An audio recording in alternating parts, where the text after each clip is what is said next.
Ang pisikal na anyo ng isang tao ay hindi basihan kung siya ay mabuti o hindi.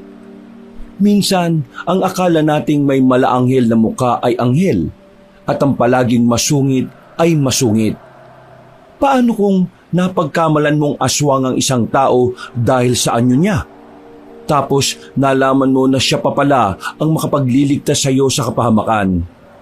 Makakatingin ka pa ba ng diretsyo sa kanyang mga mata? Pinagpalang araw ka, Banong, at sa lahat ng mga kabangers at mga kayanggaw.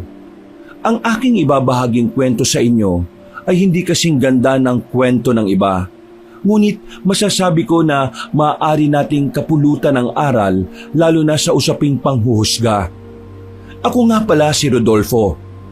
Kabanong, mga kabangers at mga kayanggaw, ito ang aking kwento.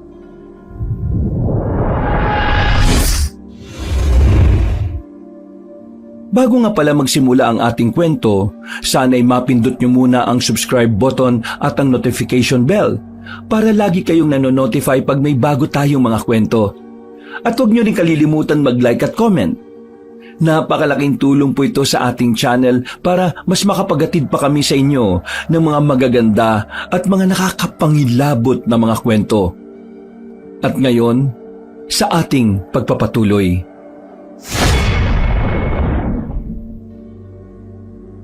Isda!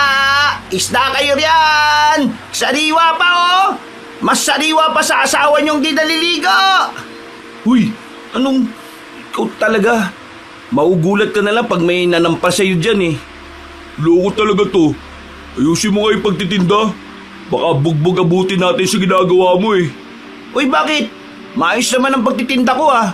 Palibasa, wala kayong alam sa strategy. Ano? O tamo, kahit strategy, hindi mo alam. Yung ano ba, yung ano, yung... O ano? Sige, explain mo. Kaya mo yan. Yung sa pagtitinda ba? Teka, nasa dulo na ng dila ko eh. Yung technique ba? Strategy. Baka strategy. Yun, naadali nyo. Strategy ka pa dyan. Natigil na kami sa pag-uusap, Kabanong, nang may tumawag kay Felmar, si Digna. Matagal na si Dignang may gusto sa kaibigan namin, ngunit si Felmar ay ayaw niya sa dalaga. Mataba kasi si Digna, Kabanong, ngunit hindi naman issue kay Felmar ang katabaan niya. Si Digna kasi, Kabanong, ang tipo ng dalaga na walang pag-aalaga sa sarili. Tol, ang admirer mong balyena oh. Manahimik ka nga dyan. Nang makalapit si Digna ay agad naman niyang binati si Felmar at kinumusta. Sumagot naman si Felmar ng maayos lang siya na agad namang ikinatawa ng dalaga. Nagulat pa kami sa pagtawa niya, Kabanong, dahil akala mo kinikiliti ng 10 dyablo. Napapailing kami habang si Felmar ay napapangiwi. Digna, bili ka na. Mas sariwa pa to sa'yo oh. Siniko ko naman si Michael habang si Digna ay masama siyang tiningnan. Sinabihan pa niya si Michael na isang pirma na lang ng mga kalawang ay magkakalasog-lasog na ang katawan nito. Inirapan pa niya kami at sabay tumalikod. Ngunit nagulat kami nang bigla siyang humarap at tinampal-tampal ang kanyang puwet habang nakatingin kay Felmar. Para ko matatawa, Kabanong, dahil may pakagat-kagat pa siya ng labi niya habang nakindat. At sinabi niya kay Felmar na kung siya ang magiging kasintahan ng kaibigan namin, ay ipapatikim daw niya ang lahat ng nasa kanya. Si Michael naman ay biglang nagsuka-sukahan sa gilid. Ay nako, gusto na Digna. Umuwi ka na't maligo. Itong mukhang libag na to. Diyos ko po, patawad Lord. Umuwi ka na't maligo. Binato kami ni Digna, Kabanong. Mainam na lang at nakaiwas kami. Si Michael naman, pumulot ng bato at kunwari ibabato kay Digna dahilan para tumakbo ito. Pagka tumakbo, uy! Umuuga mundo! Huy, ikaw talaga. Babae pa rin yun, pre. Babae ba yun? Naku, pre! Pag yun napangasawa mo at nagpulot gata kayo, sakto paglabas mo, nagmamantika ka. Tingnan mo naman yun oh. Akala mo pinditong nasunog. Akala mo sebo na naglalakad eh. Gago, kakaganyan mo kay Digna eh. Baka siya pa mapakasawa mo, yari ka talaga. Dali-daling napatakbo si Michael sa puno kabanong at panayang katok doon. Kami naman ni Felmar ay natatawa na lang. Nagpatuloy kami sa paglalakad nang makabalik na si Michael at muli naming pinag-usapan si Digna. Kung mag-aasawa na lang din ako ng mataba, si Stella na. Maganda at mabait pa. Mabuti pa. Si Stella masinop sa bahay yun. Napagpasyahan naming tatlo na sa may gilid kami ng palengke pumwesto. Mainam na nga lang at hinayaan lang kami ng mga nagtitinda roon. Mabait naman daw kami at nawawala ang antok nila kapag naroroon kami. Bagay na aming ipinagpapasalamat. Bandang 10:00 ng umaga sa isang gilid ng palengke ay pumwesto kami. May mahabang bangko na may sari-saring klase ng isda, bangus, galunggong, tilapia. May lumang radyo na umaalingaw-ngaw ng tunog ng balita mula sa radyo. Abala kami ni Felmar sa pag-aayos ng isda. Si Michael nakasandal sa likod ng bangko. Hindi pa ganun kaabala, pero may hawak ng isang maliit na galunggong na tila laruan. Ang masaklap pa kabanong ay kinakausap niya ito. Oh, galunggong. Pareho tayo ah. Ikaw, amoy dagat. Ako, amoy pawis. Pero mas gusto ko pa amoy pawis kesa amoy Digna. Ang baho ng hininga nun eh. Parang bulok na ipon. Natawa ko kabanong kay Michael ngunit napapailing. Hindi ko alam kung ba't mas apektado pa siya sa ginagawa ni Digna kumpara kay Felmar na siyang tipo ni Digna. Uy Michael, tigilan mo na nga si Digna. Kawawa naman yung babae. Wala namang ginagawa sa'yo eh. Oo nga, baka makarma ka niyan pre. Ikaw pa ang magkagusto sa kanya. Ngi, ako? Makakagusto kay Digna? Aba, mas gugustuhin ko pang tumalon sa dagat na puno ng pating kaysa makatabi siya. Ang kapal ng makeup, parang clown. Tapos yung buhok, parang pinaghanguan ng pugad ng ibon eh. May kulay pa niyang mukhang libagin. Uy, Michael, grabe ka na talaga ah. Maling-mali yan ah. Narinig mo na ba yung kasabihan? Yung laging inaasar mo, yung pa yung makakataluyan mo? Narinig mo na ba yun? Nanlaki ang mga mata ni Michael na napatingin sa amin. Si Felmar naman ay tumawa na rin sabay tingin kay Michael. Aba, totoo yun. Baka isang araw, makita ka na lang namin nakasunod sa kanya. Bit-bit yung bag niya habang namimili ng ulam. Biglang umayos ng upo si Michael kabanong. Seryosong muka at kunwari nanginginig pa. Kami naman ni Felmar ay natatawa na lang. Nako, wag naman sana, Lord. Maawa ka. Hindi ako papayag. Eh kung kukunin ako ng mga anghel na kamatayan, eh sige na. Pero wag lang talaga si Digna. Ang bigat dalhin eh. Parang sako ng bigas na basa. Tawang-tawa ko kabanong. Basta kalokohan talaga ay numero 1 si Michael sa listahan. Pinaghahampas ko siya ng mahina sa balikat niya na ikinatawa na rin ni Felmar. Ay naku Michael, ang dami mo sinasabi. Baka mamaya siya pang magpapalaya sa iyo sa pagiging binata mo. At pag nangyari yan, libre mo kaming dalawa ng isang buwang isda ha. Lahat ng klase ha. Nako, hindi mangyayari yan. Pero sige, kung mangyari man, mangangaroling ako sa harap ng bahay ninyo, nakasuot ng pangdigna. Sige ha, tatandaan namin yung tulig ha. Akala mo ha, saksi ang mga isda sa harapan mo ha. Kung di ba sila mabibili hanggang sa araw na sisikapi kong huwag itakda. Nagtawanan kami kabanong habang si Michael ay tawang-tawa na rin sa sinasabi niya. Natigil lang kami nang magsimula na kaming magtinda. 5:00 na kabanong nang matapos kami. Pauwi na kaming tatlo at masayang nagkukwentuhan. Napag-usapan pa namin si Mang Berto na isa sa mga nagtitinda sa palengke. Ay, siya nga pala. Anong nangyari kay Mang Berto kanina? Yumuko lang eh. Mukhang di na nakaahon. Seryoso Michael, Ang pula talaga ng mukha ni Mamberto nang makita ng bumili sa kanya yung naglalaki ang uod sa isda niya. Siyempre, pinagpilitan pa kasing sariwa yung tinda niyang isda eh. May mga uod na.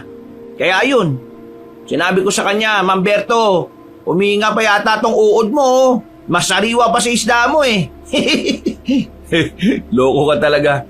Pulang-pula tuloy yung matanda eh. Aba, lolokohin niyo yung mga mamimili niya. Paano kung magkasakit? Di siya pa yung mapapahamak, di ba? Grabe ka, Michael. Pero muntik na ako mapaupo sa tawa dun ha. Kaya pala mabilis na ubos yung tinda natin eh. Walang gustong bumili sa kanya. Kawawa naman siya. Kaso dapat, di ba magtinda siya ng patas? Lahat naman tayo nagsisikap na mabuhay eh. Sa sobrang pandaraya niya, mapula pa yung mukha niya sa hasang na isda niya eh. Habang patuloy kami sa pagtatawanan, ay nakita kong papalapit sa amin si Aling Morsia. Nakasuot siya ng lumang damit at may bitbit na bayong. Ang mukha niya ay napakasama ng tingin, tila asar na asar sa ingay namin. Napatigil ako kakatawa kabanong at siniko si Michael na noon ay ang ingay ng bunganga kakatawa. Huy, dahan-dahan, ayan na si Aling Morsia. May-ari ng lahat ng asim sa buong Pilipinas. Saad ko kay Michael at Felmar, ngunit ang lokong Michael Cabanong ay lumapad ng ngiti na akala mo ay may masamang binabalak. Ayos! Test of courage to. Tingnan natin kung hindi pa rin sisimangot yan pag nginitian ko ng bonggang-bongga. Test of courage ka pa. Good luck na lang. Nalampasan na kami ni Aling Morsia Cabanong. Masama ang tingin nito sa aming tatlo na parabang may utang kami sa kanya na hindi nabayaran. Magandang hapon po, Aling Morsia. Ang ganda po ng panahon ngayon ah. Oo nga po, Aling Morsia. Sana po maayos ang araw ninyo. Natigilan kami kabanong nang biglang tumigil ang matanda. Nagiinit ang mukha niyang nakatingin sa amin dahil pulang-pula ito. Nagulat na lang kami kabanong nang bigla na lang siyang sumigaw ng walang dahilan. Anong maganda? Ang ingay niyo! Parang mga baliw na nakawala! Wala na ba kayong ibang alam gawin kundi tumawa at mag-ingay? Matatanda na kayo! Kumilos naman kayo ng tama! Asensya na po, Aling Morsia. Napatawa lang po kami sa... Tumahimik ka! Ikaw! Ikaw ang pinakamaingay eh! Puro kakalokohan! At ikaw! Pagturo niya kay Felmar na ikinagulat naman ng huli, napatingin pa sa amin si Felmar habang tinuturo rin niya ang kanyang sarili. Ho? Ako po? Kayong dalawa nitong mukhang paa ng sigbin. Sige, tumawa pa kayo. Tingnan ko lang kung hindi kayo mamatay sa kakatawa. Magsilayas kayo dyan. Nakahara kayo sa daan. Nagpatuloy si Aling Morsia sa paglalakad. Marahas ang bawat takbang at patuloy na bumubulong ng masasamang salita. Ako naman kabanong ay napapailing na lang habang pinagmamasdan siya papalayo. Kita mo na, binati na nga ng maayos, nagalit pa. Ano bang problema ng babaeng yan? Napakamot naman sa ulo niya si Michael Cabanong na parabang naubusan siya ng salita. Hindi nga tumalabang sinabi niyang test of courage daw niya. Grabe, sa lahat ng masungit, siya ang pinakamatindi. Para siyang hindi marunong ngumiti. O ngayon, tumalab ba yung ngiti mong bonggang-bongga? Nasabon ka pa. At nadamay pa nga ako Hinatid na lang namin ng tingin ang papalayong si Aling Morsia. Napapailing pa ako nang maglakad kaming muli. Napatingin kami kay Felmar nang bigla na lamang siyang sumeryoso habang tumitingin sa paligid. Kaya nga may balita Ha? Anong balita? Lumapit siya sa aming kabanong na parabang bumubulong na. Ako naman, napapatitig rin sa paligid kung saan napapatingin din siya na tila ba ayaw niyang may makarinig sa kanya. Sabi-sabi, aswang daw si Aling Morsia. Aswang? Sus, yan? Mukha lang siyang... Hindi. Narinig ko kina Aling Puring. Sabi nila, tuwing hating gabi, nag-iiba raw ang anyo niya. Kaya raw siya laging galit. Para raw hindi siya mapansin. Tsaka, napansin niyo ba? Wala siyang anino pag tirik ang araw. Malala ka pa sa akin eh. Tingnan mo nga yan kung may anino ka. O di ba wala? Kasi ang araw nakasentro sa ulo mo. Di nga ako nagbibiro, tol. Sa sobrang seryoso ni Felmar Cabanong ay napahawak na ako sa leeg ko at nagsimula na rin akong pamahayan ng takot. Hindi nga. Naku, kaya pala yung mga isda, bulok lang ang binibili niya. Di kaya inuulam niya yon? Teka muna. Pero hindi naman talaga yan totoo eh. Gawa-gawa lang yan. Tiningnan niya ang direksyon ni Aling Morsha Cabanong, sabay himas ng kanyang braso. Pero yung tingin niya kanina, nakakatakot eh. Kaya nga, Michael, mag-ingat ka sa pagbibiro mo. Baka mamaya, ikaw ang mapagdiskitahan pag dumilim. Ay nako, tayo na nga. Bilisan na natin. Baka mamaya balikan pa tayo nun. Nagmamadali kaming umalis sa kanto. Palihim na sumusulyap sa likod. Habang ang bawat ingay ay nagpapatalon sa aming mga puso. Habang ang araw Cabanong ay unti-unti nang lumulubog. Kinabukasan ay maaga kami ni Felmar. Nagkakape na kaming dalawa ngunit wala pa si Michael.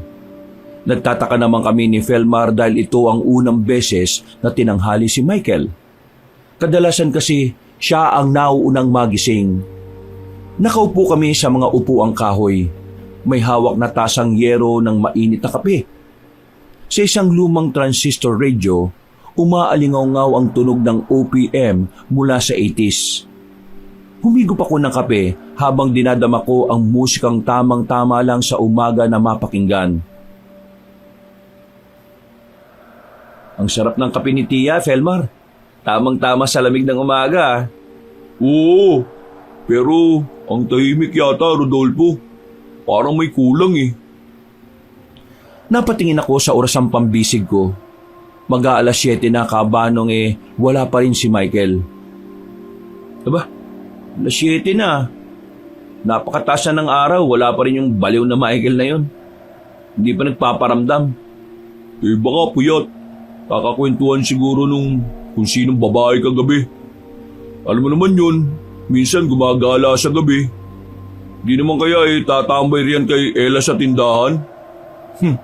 Tsak na nalit yun. Balikan mo yung sinabi ni Aling Morsha kahapon. Huwag daw kayong mag-ingay. Baka natakot yun sa asong na si Aling Morsha kaya hindi pa lumalabas ng bahay. Naku si Michael, hindi takot yun sa aswang. Takot yun sa bunganga ni Tia Rosa. Tama ka.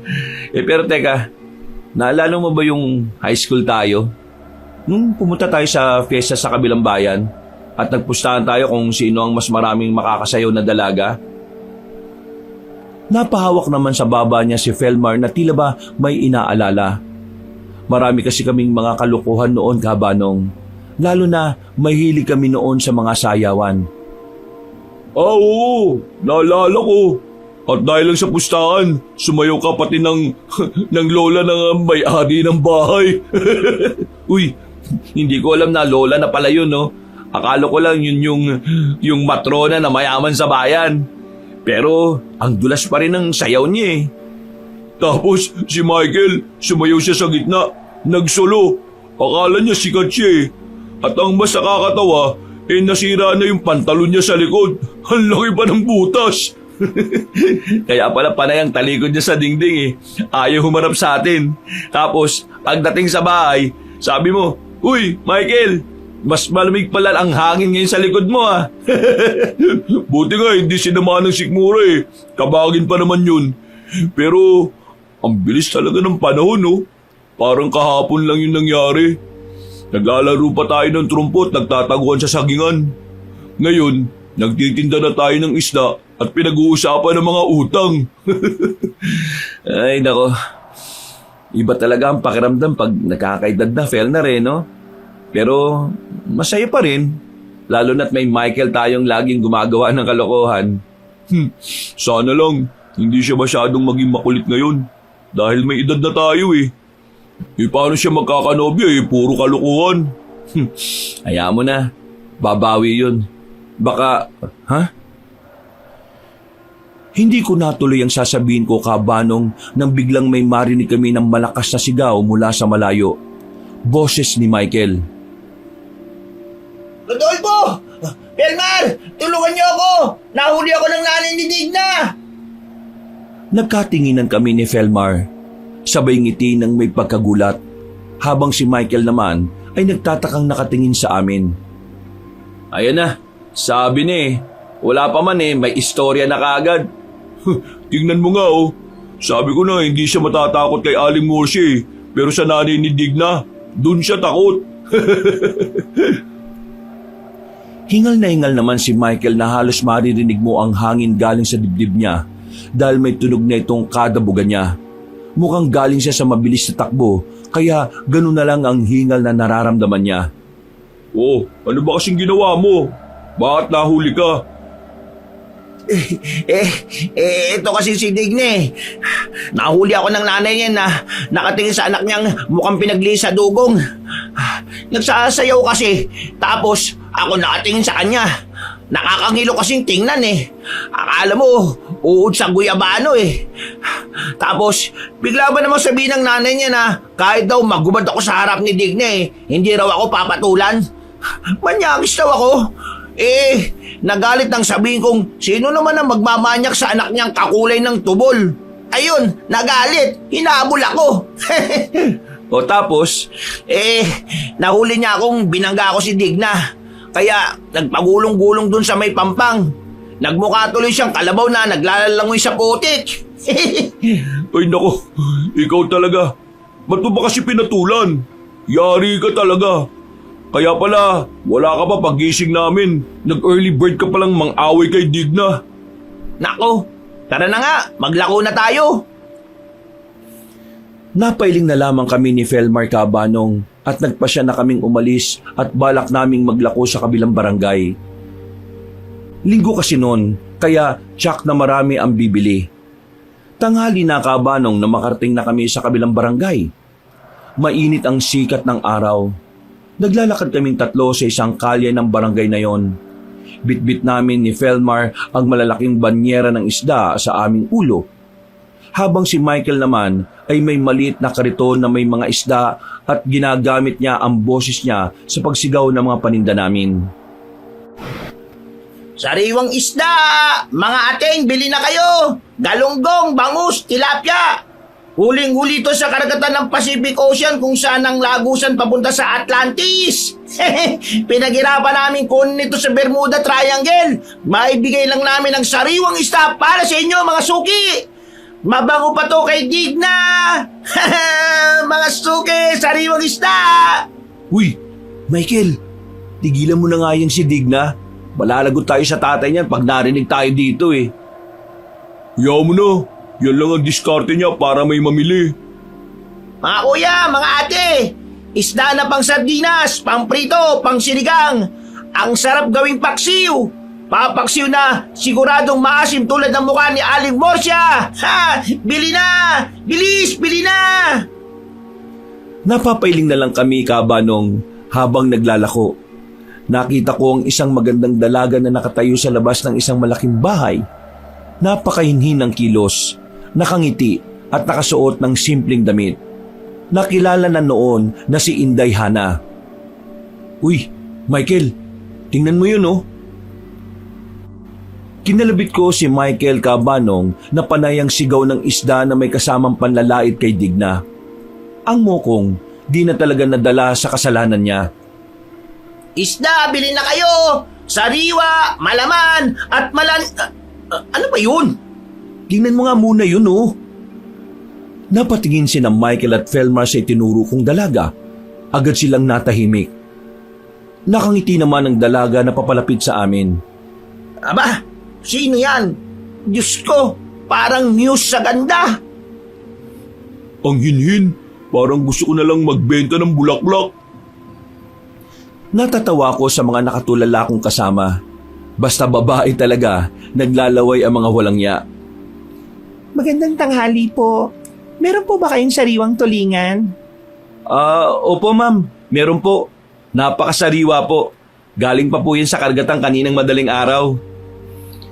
Nagulat naman ako kay Michael Cabanong nang bigla na lang itong nag-ayos ng kanyang buhok, habang si Felmar ay nakangiti pa rin nakatingin sa dalaga.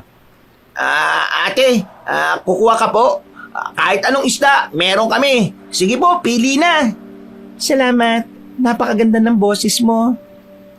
Namula naman ang pisngin ni Michael Cabanong na ikinailing ko naman. May pangiti-ngiti pa si Michael habang inaayos ang buhok niya. Ako po? Salamat ate. Ganyan po talaga pag malakas ang radyo antena. Ilan po yung kailangan nyo, Inday? Kukunin ko na po lahat. Lahat po ng isda nyo. Bibilin ko na po para sa feeding program po namin sa bayan. Kung okay lang po sa inyo. Nagkatinginan kami ni na Michael at Felmar. Gulat na gulat at tuwang-tuwa Cabanong. Naisip naming mapapaaga kami ng uwi. Lahat po? Sige po, walang problema. Sobrang bait naman po ninyo. Yes, salamat po Inday. Napakagaling po ninyo. Kaya pala ang ganda-ganda nyo. Sige po, Inday. Ang laki po ng tulong nyo sa amin. Nagbayad ng dalaga Cabanong. Nagpasalamat siya ng napakahinhin at umalis na ang bitbit ang isda. Ang iba namang isda ay kinuha ng kanyang mga tauhan. Kami naman ay halos lumundag sa tuwa. Sa uulitin, Indayana. 2 kong banyera, sa'yo na lang. Kinurot ko siya Cabanong dahilan para mapaaray siya sa sakit. Hinimas-himas pa niya ang kanyang tagiliran na pinaraanan ko ng kurot. Uy, sabi ko ni, baka mas mapunta ka pa kay Digna kaysa dyan eh. Grabe ka naman. Malay mo, di ba? Natatawa naman si Felmar Cabanong habang nag-aayos ng mga pera. Bilis, uwi na tayo. Balikan na lang natin siya bukas. Sige na, Michael. Buhati mo na tong kariton para tayong nanalo sa loto nito eh. Agad namang binitbit ni Michael ang kariton, ngunit bigla na lamang siyang sumigaw na ikinagulat namin ni Felmar. Rodolfo, Felmar, siya na yata yung babae ng buhay ko. Hindi na ako makakasar kay Digna kasi si Indayana, siya na ang aking dalagang bukid. Natawa na lang kami ni Felmar. Umuwi kami na walang laman ng banyera, ngunit punong-puno naman ng bulsa at puno ng pag-asa ang puso ni Michael. Sinabi na lang sa akin ni Felmar na hayaan na lamang si Michael dahil mukhang gaganaan na siyang magtinda bukas. Kinabukasan, habang nag-ayos kami ng mga ibebenta naming isda, ay dali-daling pumasok si Felmar sa bahay namin. Nagulat naman kami ni Michael dahil hingal na hingal pa siya. Nakahawak siya sa pinto habang tinatapik-tapik ang kanyang dibdib. Uy, tubig gusto mo? Baka kasing nakipagabulan ka sa tigbalang sa hingal mo eh. Nagpunta sa kusina si Michael at pinakuha ng tubig ang hingal na si Felmar. Ako naman, nangungunot ang noong nakatingin sa kanya. Inaya ko pa siyang umupo nang makabalik na si Michael at inabot sa kanya ang tubig. Salamat, pre. Oh, ba't nga ba hingal na hingal ka? Sino bang umahabol sa'yo? Galing ako sa bayan, pre. At nabalitaan ko na malapit na ang pista sa Capiz. Namimista ka doon? May kakilala ka ba? Hindi. Maglalako tayo doon ng isda. Sabi ni Edong, malakas daw ang bentahan doon. Hinihingal ako. Hindi kaya may aswang doon? Buhay naman si Edong na nakabalik eh. Siyempre, hindi tayo magpapagabi. Kahapon daw, naka 1,000 si Edong doon. Kinulang pa nga yung isda niya eh. Ha? 1,000? Sa panahon namin noon Cabanong, ang 1,000 ay napakalaking bagay na. Napakahirap kasi kitain ng ganung halaga, ngunit napakalaki na. Kaya naman naengganyo kaming 3 na makipagsapalaran sa paglalako sa Capiz. Kahit pa nabantog ang lugar na yon, natahanan ng mga anak ng dilim. Nagbaan ba kayo ng bawang? Pagdala kayo ng makasiguro tayo ha. Samahan mo na lang kaya ng sibuyas. Baka mamaya mangingi ka sa akin ha. Kapag ginaabol ka ng mamaw. Tara na nga, umalis na tayo, kayo talaga oh. Dala ang aming karito na naglalaman ng mga isda ay masaya kaming naglalakad. Hindi naman kami nahirapan dahil halos magkatabi lang naman ang aming lugar sa Capiz. Noon kasi hindi naman uso ang pagsakay. Lakad lang talaga ang ginagawa ng mga tao kaya malakas ang mga katawan namin noon. Kahit matatanda ay malayo sa sakit. Habang naglalakad kami, nakasalubong namin sa Aling Morsia. Malayo pa lang siya kabanong ay ang nakasimangutan niyang muka ang nakikita namin. Para bang buhat-buhat ni Aling Morsia ang bigat ng mundo sa kanyang balikat. Wala kaming nababalitaang may pamilya si Aling Morsia kabanong dahil palagi lang siyang mag-isa kapag nakikita namin. Diyos ko po, sa dinami-rami ng maaari natin makasalubong, yung pinagtakluban pa ng langit at lupa at impyerno ang nakasalubong natin. Uy, magtigil ka nga. Malakas pa naman ang pandinig niyan. Nang makalapit na si Aling Morsia ay diretso lang ang aming mga mata kabanong. Para kami mga robot na naglalakad dahil naninigas ang aming mga leeg. Napapansin naming masamang nakatitig si Aling Morsia. Halos magpantay na ang ilong at labi niya. Napahinto kami nang bigla na lamang magsalita ang masungit na matanda. Baka manigas ang leg ninyo. May problema ba kayo? Naku, wala po Aling Morsia. Para sabihin ko sa inyo, hindi ako natutuwa sa mga pagmumukha ninyo. Aling Morsia po, mawalang galang na ho sa inyo. Nanlaki ang mga mata namin nang biglang namewang si Michael sa harap ni Aling Morsia. Pinipigilan namin siya pero sinisiko niya kami at talagang desidido siyang harapin na matanda. Sandali nga ho. Bitiwan nyo nga ako. Ako nang bahala rito. Kakusapin ko lang si Aling mo. Ha? Natigilan pa siya kabanong ng pagharap niya ay ang halos hindi na maipintang mukha ni Aling Morsia ang bumungad sa kanya. Madilim ang aura nito na talagang nakakatakot tingnan. Napatras bahagya si Michael ngunit tinulak namin siya paharap kay Aling Morsia. Bakit? Ano bang sasabihin mo? Gusto ko lang sabihin po na sa halip na magsungit kayo, bumili na lang kayo ng isda po. Namayas ka sa harapan ka! Ito na nga alis na kami. Uy, tara na nga. Dali-dali kaming umalis kabanong. Halos walang lingon kaming nagmamadali sa paglalakad. Nang makalayo na kami, ay napahinto kami bagya at nilingon na matanda. Malayo na ito ngunit panay rin ang lingon nito sa amin. Napatingin kami sa ibang direksyon kabanong, habang si Michael ay kunwari nagpapagpag ng kanyang maong na short. Walang yaka talaga Michael. Mapapahamak tayo dahil sa kalokohan mo eh. Gusto ko nang manawagan kanina sa lahat ng santo sa buong mundo eh. Ba't ba ganun kasungit si Aling Morsia?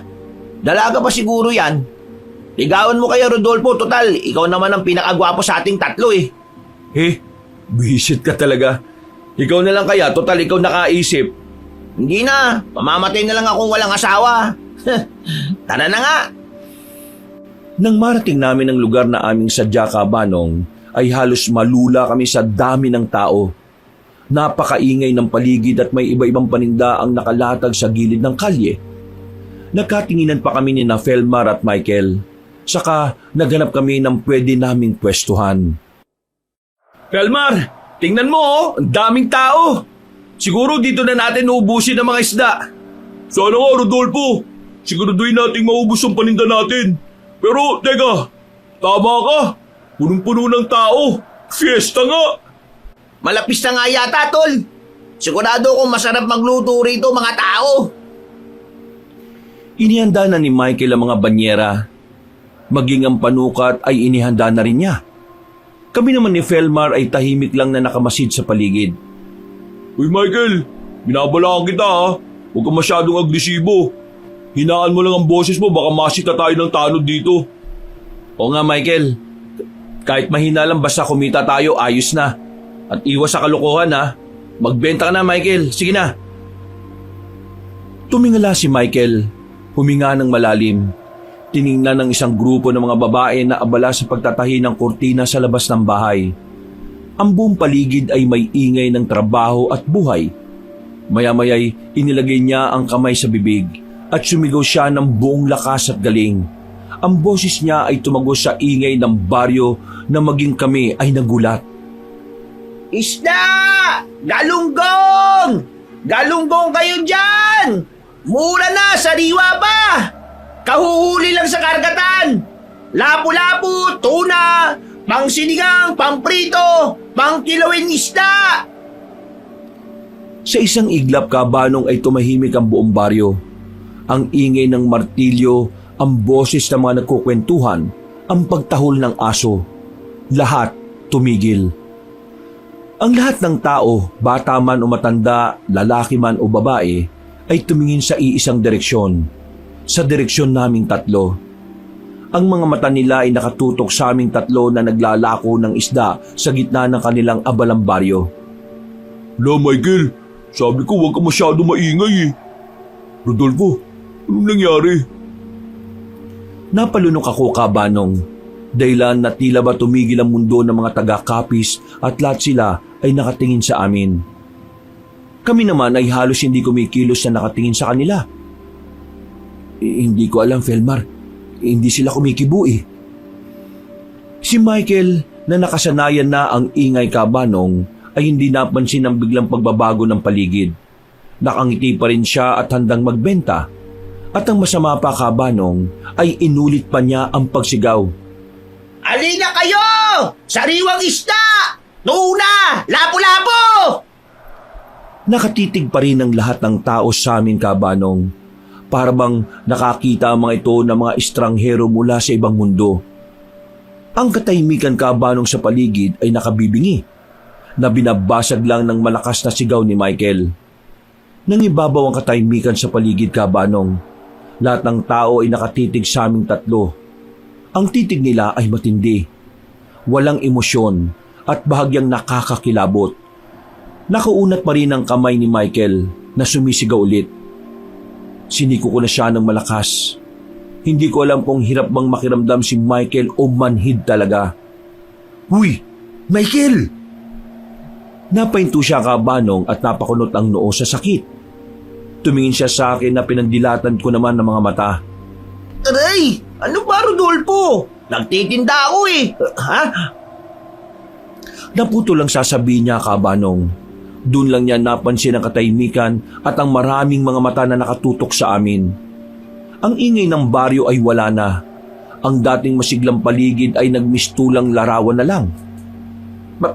Bakit tumahimik? Yan nga sinasabi ko sa'yo. Tingnan mo sila, Michael. Parang hindi sila naaliw sa isda mo. Parang gusto nila tayong kainin eh. Kabanong, ang tingin ng mga tao sa amin ay nanatiling seryoso. May isang matandang lalaki sa malayo na nagngingipin. Tila galit. Umalis na tayo, Michael. Walang magandang mangyayari dito. Baka napasok tayo sa teritoryo ng mga taga rito. Sabay-sabay silang tumigil eh. Hindi normal yan. Tama si Rodolfo. Umalis na tayo. Ibenta na lang natin to sa susunod na bayan. Bilis! Hinilan ni Felmar ang braso ni Michael, Kabanong. Ngunit nagpumiglas si Michael. Teka lang. Sandali lang. Ano ba kayo? Tiningnan ni Michael ang mga taong nakatitig. Sa halip na matakot, tila nagganap siya ng dahilan para sa kakaibang sitwasyon. Siguro, Rodolfo, nanibago lang sila sa sigaw ko. Kasi, alam mo naman, mas malakas ako sumigaw kaysa sa ice cream vendor. Hindi kami tumawa sa biro niya sa pagkakataong yon, Kabanong. Hindi rin gumagalaw ang mga tao na sa hinuha ko ay hindi ito ang panahon para sa kalokohan.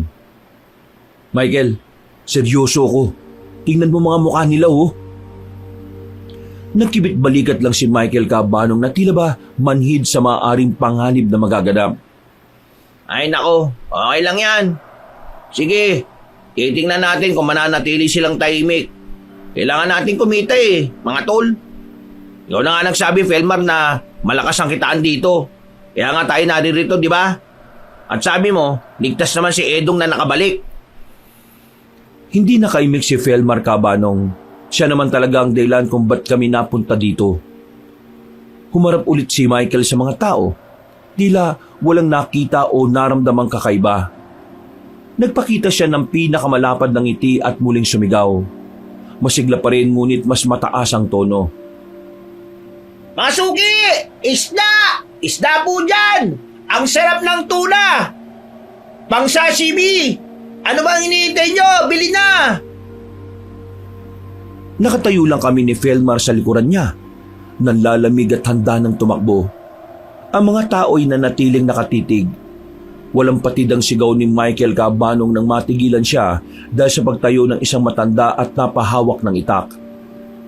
Napatras kami bahagya at inayos sa mga isda. Hindi lang ko si Michael na noon ay tahimik na. Michael, tama na.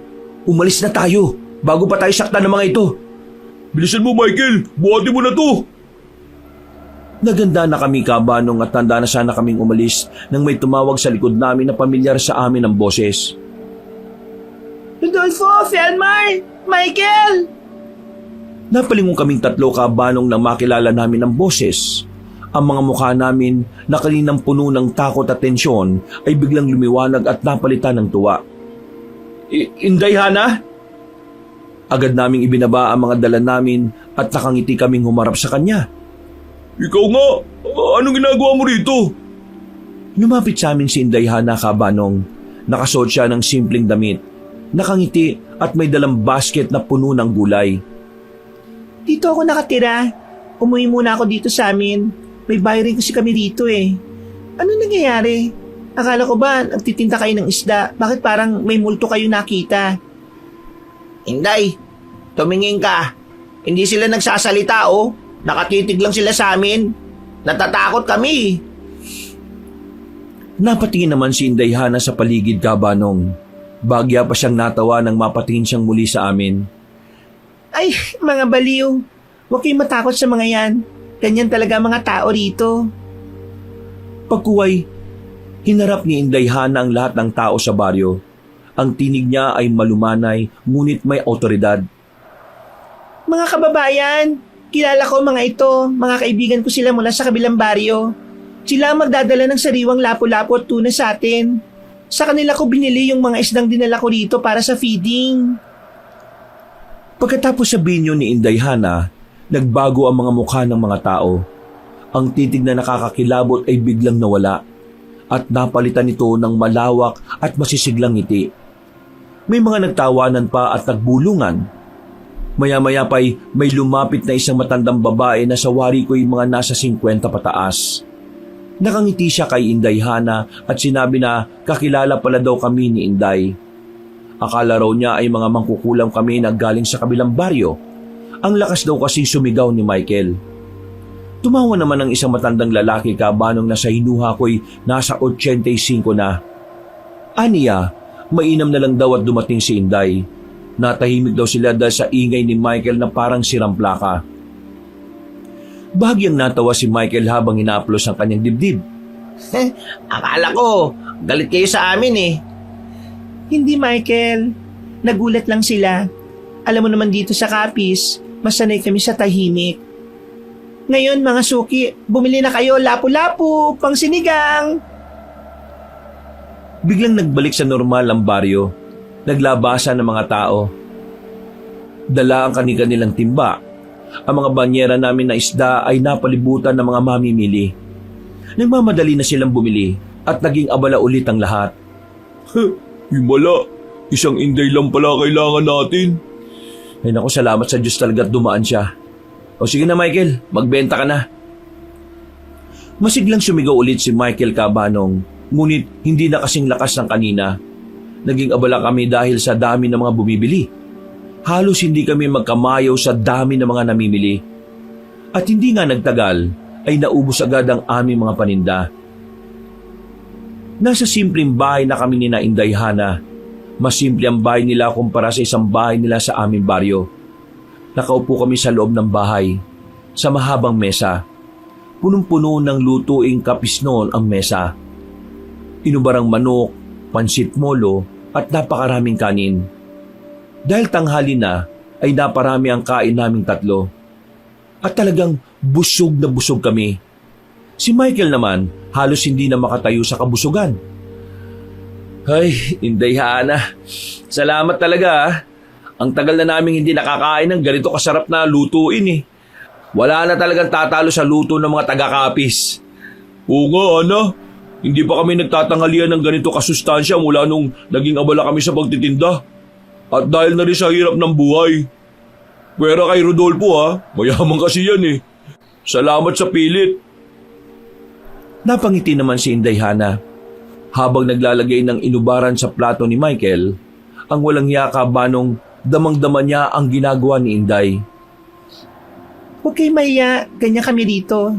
At saka, kayo pa ba? Mga kaibigan ko kayo. Kumain pa kayo, Michael, para lumaki pa ang boses mo. Kaya nga, Inday napakasarap po. Pero pasensya na po talaga Baka nakakaabala na kami. Dapat po yata umalis na kami kaagad. Ay naku, wala yon. Sige lang, kumain lang kayo ng kumain. Matapos kumain ka, Banong, ay nagpahinga muna kami saglit. Kaunting kwentuhan at tawanan. Maya-maya'y nagpaalam na kami kay Inday Hana dahil baka gabi na kami sa daan. Kailangan na naming umalis, Inday Hana. Alam mo na, para makakarga ulit kami bukas ng mga isda. Salamat ulit sa tanghalian. Sige, mag-iingat kayo sa pag-uwi.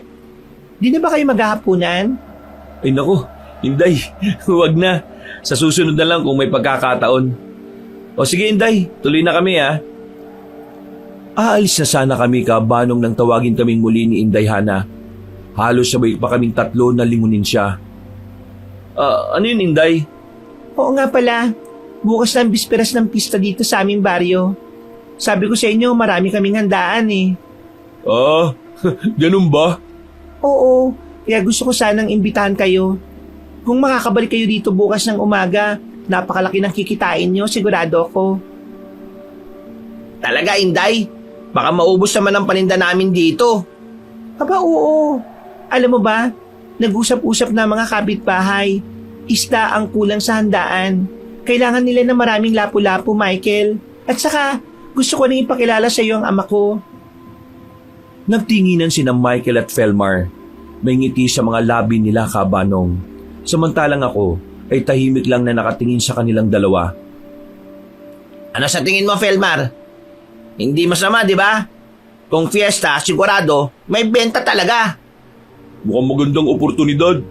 At saka, Inday, hindi kami makakatanggi sa imbitasyon mo. Yan. O sige na, bumalik na kayo bukas ng umaga Pangako, hahanapan ko kayo ng magandang pwesto.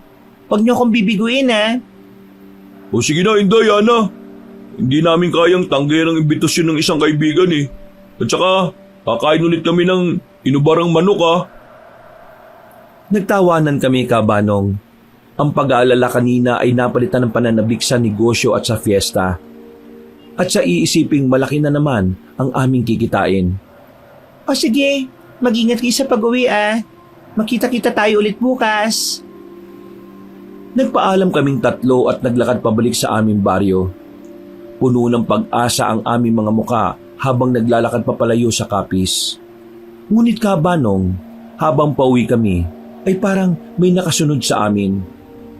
Panay ang tawanan namin ngunit nakikiramdam kami. Inabutan kami ng takip silim sa daan at masaya kaming nag-uusap. Naglalakad kami sa isang malawak at liblib na probinsya na daan. Wala nang masyadong bahay at ang maliwanag na buwan lang ang nagbibigay liwanag. Punong-puno ng kwento kaming tatlo tungkol sa tagumpay namin sa pagbenta at kay Inday Hana. Hindi ko talaga inakala. Sa tagal nating nagtitinda, ngayon lang ako nakaranas na maubos lahat ng isda. Ay nako, salamat talaga kay Inday Hana. Magaling ang babaeng yun. Tsaka malaki rin ang benta natin bukas. At ang ganda niya. At mukhang may hindi makakatulog ngayong gabi na isang lalaki riyan. Napatawa naman kaming napatingin kay Michael, Banong. Habang siya ay napangiti na abot hanggang batok niya. Tama kayo. Mukhang hindi nga ako makakatulog. At baka hindi na talaga ako makatulog. Habang nagkukwentuhan kami, biglang napansin ko ang isang bagay na parang lumilipad. Kinabahan ako, Banong, na naging dahilan para mapahinto ako at mapahinto din sila Felmar at Michael. Teka muna, nararamdaman ko may nakasunod sa atin Sino? Wala naman Baka guni-guni mo lang yun. Hindi, matagal nang sumusunod sa atin yan. Parang naglalakad lang. Biglang napatigil si Felmar at Michael sa pagtawa. Tiningnan nila ang dilim sa likuran. Walang ibang naglalakad maliban sa amin. Ngunit may kakaibang pakiramdam. Bumigat ang hangin. Guni-guni mo lang siguro, Rodolfo. Masyado kang praning sa mga aswang eh. At tulad ng sinabi ni Michael Cabanong, ay biglang naputol ang pag-uusap namin nang marinig namin ang isang napakalinaw at nakakakilabot na tunog mula sa itaas. Isang malakas na tunog ng tik-tik. Malapit, malalim at napakatapang. Nagkatinginan kaming tatlo. Putlang-putla ang mga mukha namin. Kilalang-kilala namin ang tunog na yun. Ang tunog ng tik-tik. Ang kakaiba at nambuhalang bersyon ng aswang na sumisipsip ng laman loob. Tik-tik! Malapit! Uminto ka, Rodolfo! O yun! At malapit lang! Mukhang kailangan na natin tumakbo! Baka hindi na tayo aabot sa bahay pag nalapa na tayo niyan. Halos wala na kaming maisip sa mga oras na yon, Cabanong. Sa sobrang takot, tumakbo kaming tatlo. Napansin namin habang tumatakbo kami, ay siya namang palakas ng palakas ang tunog ng tik-tik. Takbo! Nagmamadali kaming tumakbo, Cabanong. Bit-bit ang mga mahahalagang bagay. Magkasama kami ni Felmar na humila ng kariton. Napuno ng mga lalagyan ng isda namin. Ngunit sa bigat at hirap tumakbo ay iniwan namin ito. Si Michael, kahit napakadelikado na ng sitwasyon, ay bitbit ang mga banyera ng isda na ayaw pa ring bitiwan. Mga banyera! Ayaw kong iwan! Mahal to! Michael! Bitiwan mo na yan! Mas mahalaga ang buhay natin! Pero ayaw pa rin bitiwan ni Michael ang mga banyera. Nagpatuloy kaming tumakbo sa dilim. Ang tunog ng tiktik ay patuloy na gumagapang sa itaas. Palapit ng palapit. Mas matindi at mas mabilis na ang kanyang tunog na parabang mananakmal na. Naramdaman na namin ang presensya nito sa itaas ng mga puno. Indayana! Salamat sa'yo! Pero sana hindi kami magtinda ng tiktik bukas! Takbo! Gusto kong matawa, Cabanong, sa sinabi ni Michael. Ngunit mas pinili kong tumakbo na lang muna. Nasa ganun kaming tagpo, Cabanong, nang biglang huminto si Michael. Napahinto na rin kami at tinawag siya. Ay, teka! Ba't ba ako natakbo? May sikreto riyan para lubayan tayo ng lintik na tiktik na yan. Nakatingin na naman kami, Cabanong, at halos magyakapan na lang kami ni Felmar habang nakatingin kami kay Michael. Hoy! Tiktik na babae ka! Manda ka sa akin! Sisilaban ko yan sa'yo! Etong bawang oh! Ipapakain ko talaga sa'yo to! O di naman kaya gagawin kitang asawa! Halika, mahal! Lumapit ka! Lapit ka kay Papa! Nagkatinginan kami ni Felmar, Cabanong, habang si Michael ay nakalabas ang dila habang nagiling-giling at kumakaldag. Narinig naman namin ang tiktik na tumunog ng malakas at pagkatapos ay napakalapit na ng tunog niya at biglang nawala. Napatingin kami sa paligid ng bumugad sa amin ng nakakabinging katahimikan. Hoy! Nasaan ka na? Bumalik ka! Huy, Michael! Tara na! Binilikan namin ni Felmar ang kariton, Cabanong, at tinilad si Michael na walang patid ng sigaw sa tiktik na bumalik. Kinabukasan ay maaga ulit kaming naghanda ng aming paninda. Muli kami maglalako sa kapis na parabang hindi kami nadala sa nangyari sa amin nung gabi. Sabi din kasi ni Michael na kung sa tiktik lang kami matatakot ay walang mangyayari sa amin. Nagpaalam na kami sa nanay ni Felmar. Sa kanila kasi ako nakatira, Cabanong. Taga-syudad kasi ako at piniling manahan sa probinsya para naman maranasan ko ang buhay na hindi ko nararanasan.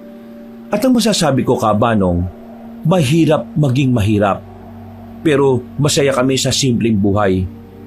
Umalis na kami para maglakong muli sa kapis. Tuwang-tuwa kasi kami sa malaking benta namin kahapon. Yun din ang unang beses, Cabanong, na ganun kalaki ang kita namin. Habang naglalakad kami at masayang nagkukwentuhan, ay nakasalubong namin si Digna. Naka-miniskirt ito at naka-backless pa. Lutang na lutang ang mga malalaki niyang mga hita na halos may bilbil at lalo pa siyang umitim sa kulay ng damit niyang neon pink. Nako! Mabaging laman lupa! Ang reyna ng mga laman lupa, nakawala! Naku po! May mukhang libag na naglalakad! At talagang naka-neon pig pa yung asawa mo, Michael ah. Ha? May lubid ka? Magbibigti na lang ako sa puno ng malunggay. Nang makalapit na sa amin si Digna Cabanong, ay masaya niya akong binati. Bilang paggalang ibinati ko na rin siya.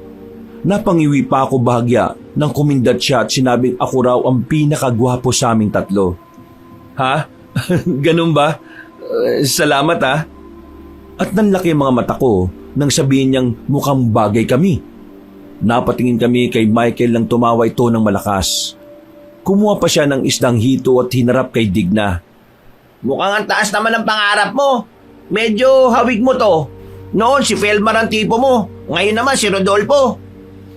Siniko naman siya ni Felmar.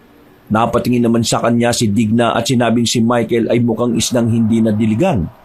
Natawa naman si Michael at sinabing kaysa naman tulad kay Digna na mukhang libagin.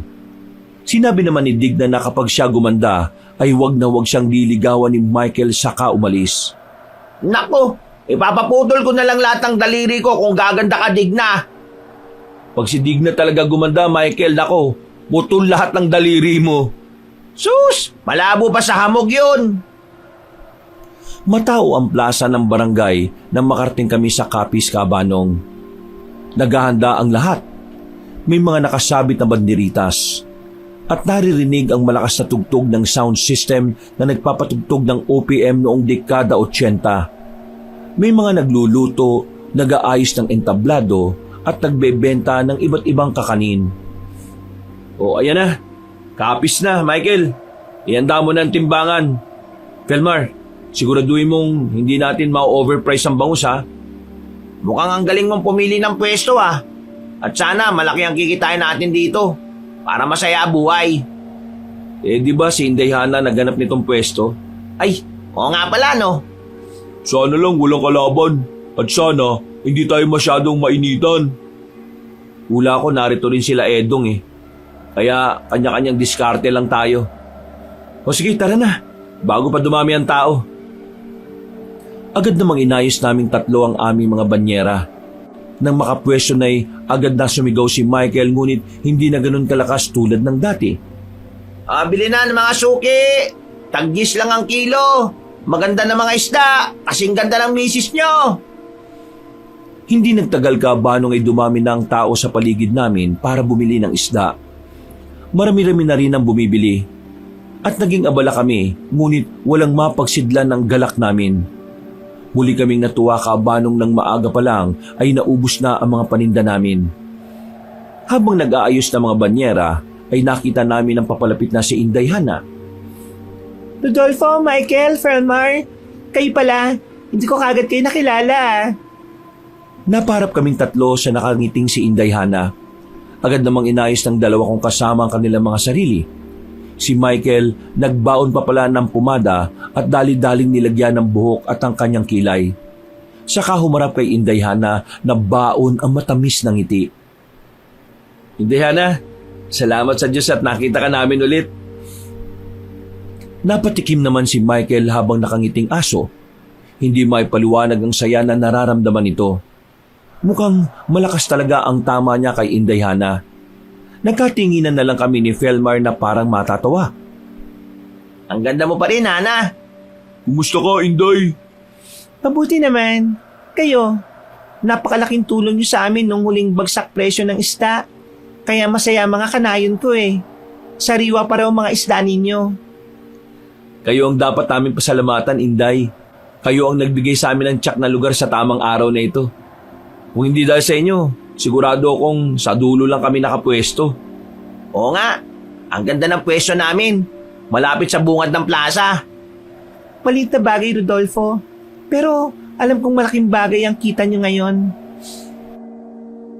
Nakangiti si Inday habang kaming tatlo naman ay napapangiti na rin. Ngunit maya-maya biglang naging seryoso ang kanyang muka. Pero narito pala ako para ayain kayong mananghalian muna sa bahay. Nandito na rin lang kayo. At nasasabik na si Ama na makilala kayo. Naroroon din ang mga kapatid ko.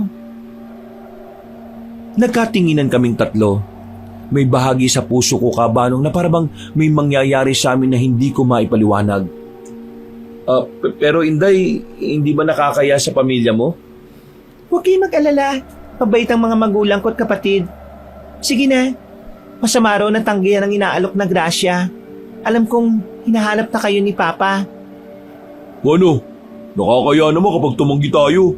Mukhang mabait naman ang ama ni Inday eh. Sige na, Rodolfo. Baka may natitira pang lechon dun. Tiningnan ko ang mga mata ni Inday Hana, Kabanong, na puno ng sinseridad. Napabuntong hininga ako sa kangumiti. Sige na nga, hindi namin kayang tanggihan ang imbitasyon ng isang ama. Salamat, Inday Hana.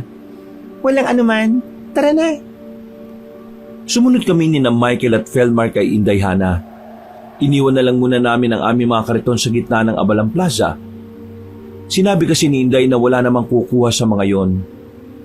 Pagdating namin sa bahay nila Inday Hana, Kabanong, ay sumalubong sa amin ang kanyang mga nakangiting pamilya.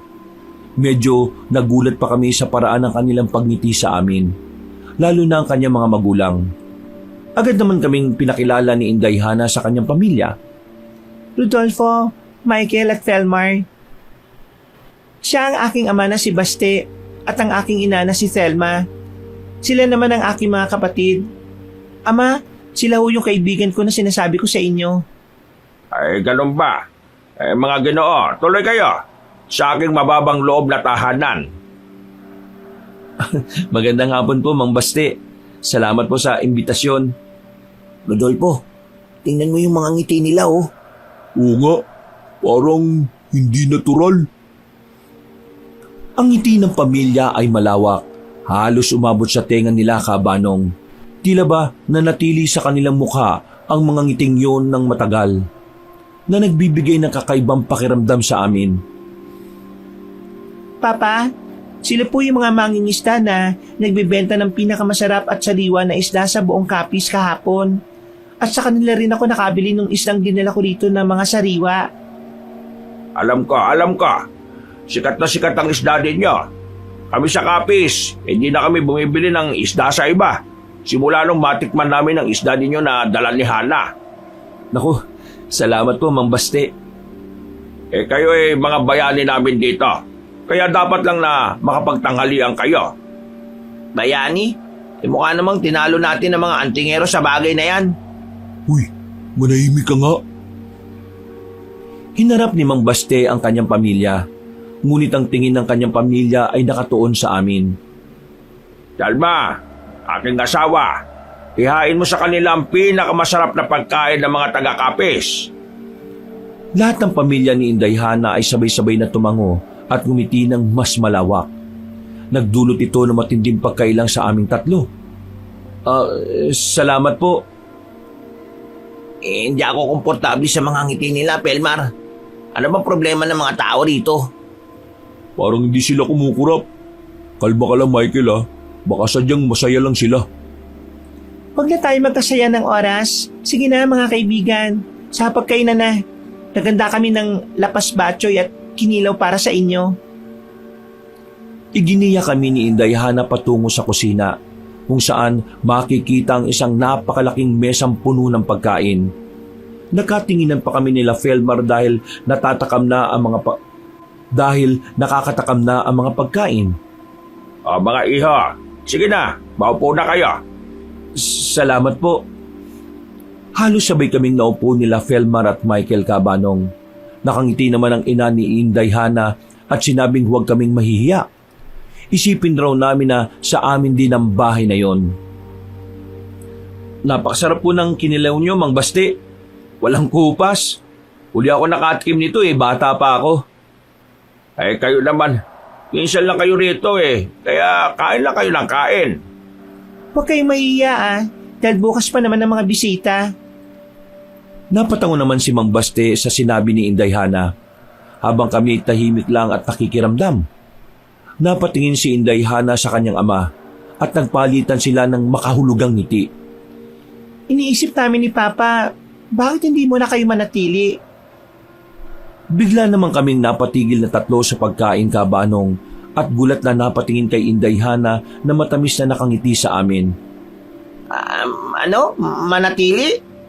Oo, bisperas pa lang ngayon. Sa madaling araw ang pista. May parada kami rito. Gusto naming makita nyo kung paano magdiwang ang isang tunay na kapisnon. Parada sa madaling araw? Mukhang maganda po yun Napakaganda po ng alok ninyo, Mang Basti. Talagang gusto po namin pero... Napatingin ako sa dalawa kong kasama at muling napatingin sa mag-anak na seryosong nakatingin sa amin. Ang weirdo nila, Kabanong. May bahagi ng pagkatao ko na nangingilabot sa kanilang reaksyon. Wala po kasi kaming damit na dali. Napamalit. At may trabaho pa kaming kailangan balikan bukas. Kaya plano namin bumalik na kinabukasan sa mismong araw ng pista para makapagbenta ulit ng isda. Kahit 1 o 2 araw lang, Rodolfo. Huwag nyo nang problemahin yung damit. Marami akong luma at bago pang damit na hindi ko na nagagamit. O di kaya hindi ko pa nasusuot. Magkasinlaki lang naman tayo ng katawan, Rodolfo. Maaari nyong hiramin ang kahit na anong gusto nyo. Nagkatingin ng kaming 3, Kabanong, na parabang humihingi kami ng saklolong sagot sa isa't isa. Lalo na kayo, Michael, Felbar. Sige na, dito na kayo magpalibas ng gabi. Bawal tumanggi kapag pista. Napaka mapagbigay niyo, Mang Basti, pero... Sige na po, Rodolfo. Huwag niyo na kaming pahindian. Ngayon lang kasi ako nakadala ng kaibigan dito sa amin. Puro lang kasi bisita ni Papa ang naririto Tumingin ako kina Michael at Felmar. Pareho silang tango ng tango. Lalo na't interesado sila sa parada. Habang ako, Kabanong, kinain na ng kaba ang puso ko. Kung ganun po, hindi na kami tatanggi sa kabaitan nyo. Maraming salamat po sa inyo, Mang Basti at Indayhana. Ay, mabuti naman. Maganda na kayo para magdiwang. Habang nagpapatuloy sa pagkain ng lahat, may kakaiba akong pakiramdam na may mas malalim na dahilan sa pag-anyaya nila kaysa sa pagdiriwang lang ng pista. Kinapa ko ang bawang sa aking bulsa, Kabanong. Sana'y makakatulong ito. Kinagabihan, naging masaya ang aming pag-uusap. Habang panay ang kwento namin nila Indayhana ay may namataan akong sa di kalayuan. Isang matanda na pamilyar sa akin ang mga titig. May tingin na animoy palaging may galit sa mundo. Walang iba kundi si Aling Morsha. Nakatayo ito sa madilim na bahagi na sa wari ko'y nakaitim siyang damit na may kaputsa. Napaitad pa ako nang bigla akong sikuhin ni Michael. Kanino pa raw nila ako kinakausap. Uy, ano bang meron dyan sa dilim at titig na titig ka? Ha? Wala. Baka namalikmata lang ako. Pagsisinungaling ko, Kabanong. Kilala ko kasi si Michael. Hindi to mapakali. Baka mamaya pag sinabi ko magsisisigaw pa siya. Muli lang akong napatingin sa di kalayuan kung saan ko nakita ang bulto ngunit wala na ito. Nang mapalingin ako kay Felmar ay isang makahulugang tingin ang nakita ko sa kanya. Inday, totoo bang maraming aswang dito sa Kapis? Walang pakundangang tanong ni Michael kay Indayhana na bahagyang ikinagulat ng dalaga. Agad ko naman binatukan si Michael at nanghingi ng pasensya kay Inday. Uy, bakit? Di ba totoo naman yun ang sabi-sabi? Pasensya ka na, Indayhana. Wala lang talagang maisip to si Michael Ayos lang, Rodolfo. Oo nga pala. Magpahinga na kayo. Baga pa tayong gigising bukas. Hinitid niya kami sa aming magiging silid, Kabanong, kung saan nakahanda na mga damit na aming susuotin. Nagpasalamat ako kay Hana at nagpaalam na siyang umalis. Pinakinggan ko muna sa may pinto ang kanyang yapak. Nang masigurong wala na, ay hinarap ko si Michael na hangang-hanga sa mga damit. Huy, ibaba mo yan. Hindi natin susuotin yan. Ha? Bakit naman? Mahina ba talaga, Michael, ang radar mo? Malakas ka sa kalokohan pero mahina ka naman sa pagsagap ng panganib. Hindi ka ba nakakaramdam? Kanina nagtanong ka pa kay Indayhana kung maraming aswang dito. Minsan kasi, Michael, bawasan mo rin yung kakulitan mo. May lugar para dyan, no? Sa tingin ba ninyong dalawa, ganun ako kamanid? Nakikita ko. Sinadya ko yung tanong para makita ko ang reaksyon ni Inday. Nakakaramdam ako eh. Hindi ko lang pinapahalata. Natahimik kami ni Felmar Cabanong. Naisip kong masyado kaming naging mapanghusga sa kanya. Napabuntong hininga ako at humingi ng pasensya. Ganon din si Felmar. At mabait talaga siguro si Michael kasi muli siyang sumigla at sinabing hindi kami dapat nag-aaway. Eh anong gagawin natin? Magkunwari tayong tulog. Sige na, may gana kayo. Ang kwarto'y madilim at may kalakihan. Nakaiga at nagkukunwari na kaming tulog. Inilapag na namin ang mga damit ng maayos sa lamesa na nasa silid na yon. At nagkunwari na lang kaming nabukas na namin isusuot sakaling magtanong sila. Magkakatabi kami sa isang banig na inilatag sa katre. Ngunit masyadong aligaga si Michael. Hinaan yung hininga nyo. Mukhang tahimik na. Hindi ako makatulog eh. Kakaibang amoy sa kwartong ito. Shh! Hayaan mo na. Hindi ka matutulog. Magkunwari ka lang natulog. Ilang minuto rin kaming tahimik, Cabanong. Pareho kaming tatlo na nakikiramdam. Si Felmar ay nakatalokbong ng kumot, ako na nakadaba at si Michael na nakatagilid at nakatalikod sa amin.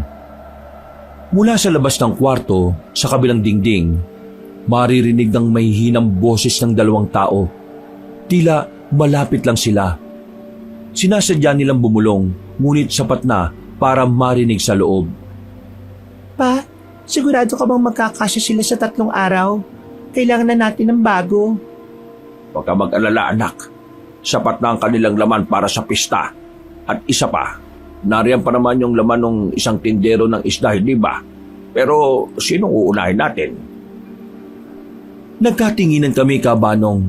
Kahit madilim, alam namin na may takot sa aming mga mata. Nanlamig ang aming dugo at ang katanungan na tumatakbo sa isip ko ay sino ang isang tindero na nabiktima na nila. Anong laman? Tahimik. Ang mas matabil na dila ang unahin. Mas madaling makuha ang panlasa ng mga bisita. Isa pa, napakaingay ng taong yon. Maraming tanong. Ang boses ni Inday Hana ay nagbago na, Cabanong. Hindi na itong malumanay na boses kanina, kundi isang matapang, malalim at tila hindi taong tinig. Ang ibig mo sabihin, si Michael. Nang marinig ni Michael ang pangalan niya, ay kinilibutan siya, Cabanong. Maging kami kinilibutan din. Oo, siya ang unahin nating lutuin. Siya ang pinakabata at pinakamasarap. Kung ganon, simulan na natin ang paghahanda. Hindi na tayo makakapaghintay hanggang sa umaga. Napatingin ako kay Michael. Ang mukha niya, Cabanong, ay puno ng takot at pag-intindi sa sitwasyon. Samantalang si Felmar ay tila nahimatay sa kinahihigaan. Hindi makahinga. Ang tunog ng kanilang pag-uusap ay lumayo. Tila umalis na sila. Lulutuin? Ako? Ako ang lulutuin nila? Shh! Tumihimik kayo. Kailangan natin umalis dito ngayon. Hindi tayo manok, Michael. Si Inday Hana, siya. Huwag na nga muna nating isipin yan. Kailangan nating makatakas. Gumawa na tayo ng paraan bago pa sila makabalik at lutuin ka. Dahan-dahan at maingat kaming naglakad. Nagsimula kaming lumapit patungo sa bintana. Sinusubukang hindi magbigay ng anumang ingay. Ang mga pinagtagpi-tagpi namin mga kumot at damit na pinahiram ni Mang Baste ang ginawa naming tali para makababa. Halos walang ingay kung tinali ang kumot sa bintana at sinubukang hilahin para malaman ko kung matibay. Ikaw nang mauna, Felmar. Pagbaba mo, siguraduhin mong walang aswang, ha? Agad na bumaba si Felmar. Nang makababa na siya, ay sumenya siya na walang kahit na anong sinyalis na may aswang. Sunod kong pinababa ang nangangatog na si Michael. Sinenyasan ko si Felmar na alalayan nito. Nang makababa na siya, ay sumunod na ako. Napatingin pa ako sa pinto ng pakiramdam ko ay may mga yapak na dumating.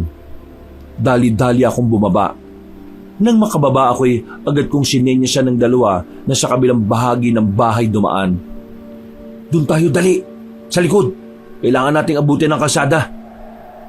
Ang mga banyera natin, iiwan natin. Kalimutan mo na yung banyera, Michael.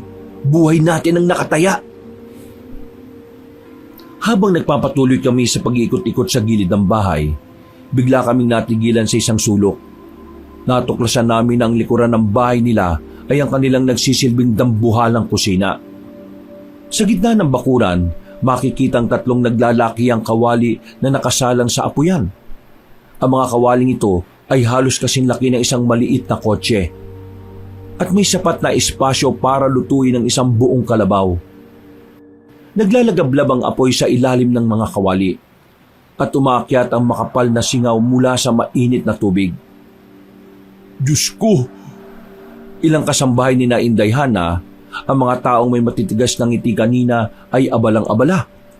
Ang ilan ay masasayang nagdadagdag ng kahoy sa apoy, habang ang iba ay naghahanda ng mga pampalasa. Ngunit ang pinakanakakakilabot ay ang nakita namin sa isang mahabang mesa sa tabi ng mga kawali. Doon may malaking hiwa ng karne na nakalatag. Inihahanda para ilagay sa kawali. Ang karne ay tila galing sa tao. May mga bahaging madaling kilalanin. Ano yan? Tingnan niyo yung forma ng binti, ng braso.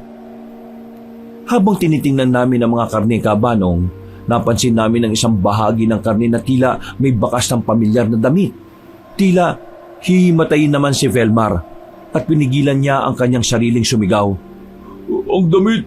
Hindi ba yan ang damit ni... Biglang may kasambahay na lumapit sa mesa at binuhat ang isang bahagi ng karne. Sa bahaging yon, may nakita kaming pamilyar na bulto ng isang pamilyar na tao. Bigla akong napahawak sa lupa kabanong nang mapagsino ang taong yon. Si Endong. Si Endong. Kaya pala ilang araw na siyang hinahanap. Hindi na raw umuwi. Tunay nga mga aswang sila. Tara na, hindi na tayo magtatagal dito. Kung ano man ang ginawa nila kay Edong, yun din ang gagawin Kung ano man ang ginawa nila kay Edong, yun din ang gagawin nila sa atin. Michael, Velmar, tumakbo na tayo. Ngayon na! Ngunit habang aalis na sana kami, isang aninong gumalaw sa likod ng mga kawali. Si Mang Baste, na ngayon ay may matalim na kuko at nanlilisik na mga mata. Nakangiti sa amin ng mas malapad pa kaysa kaninang umaga ng ngiti niya. Saan kayo pupunta mga ginoo? Hindi pa nagsisimula ang pista. Doon na kami nagsimulang sumigaw kabanong. Muntik pang mahiwalay si Michael sa amin sa pagtakbo. Mainam na lamang ay nahila ko siya.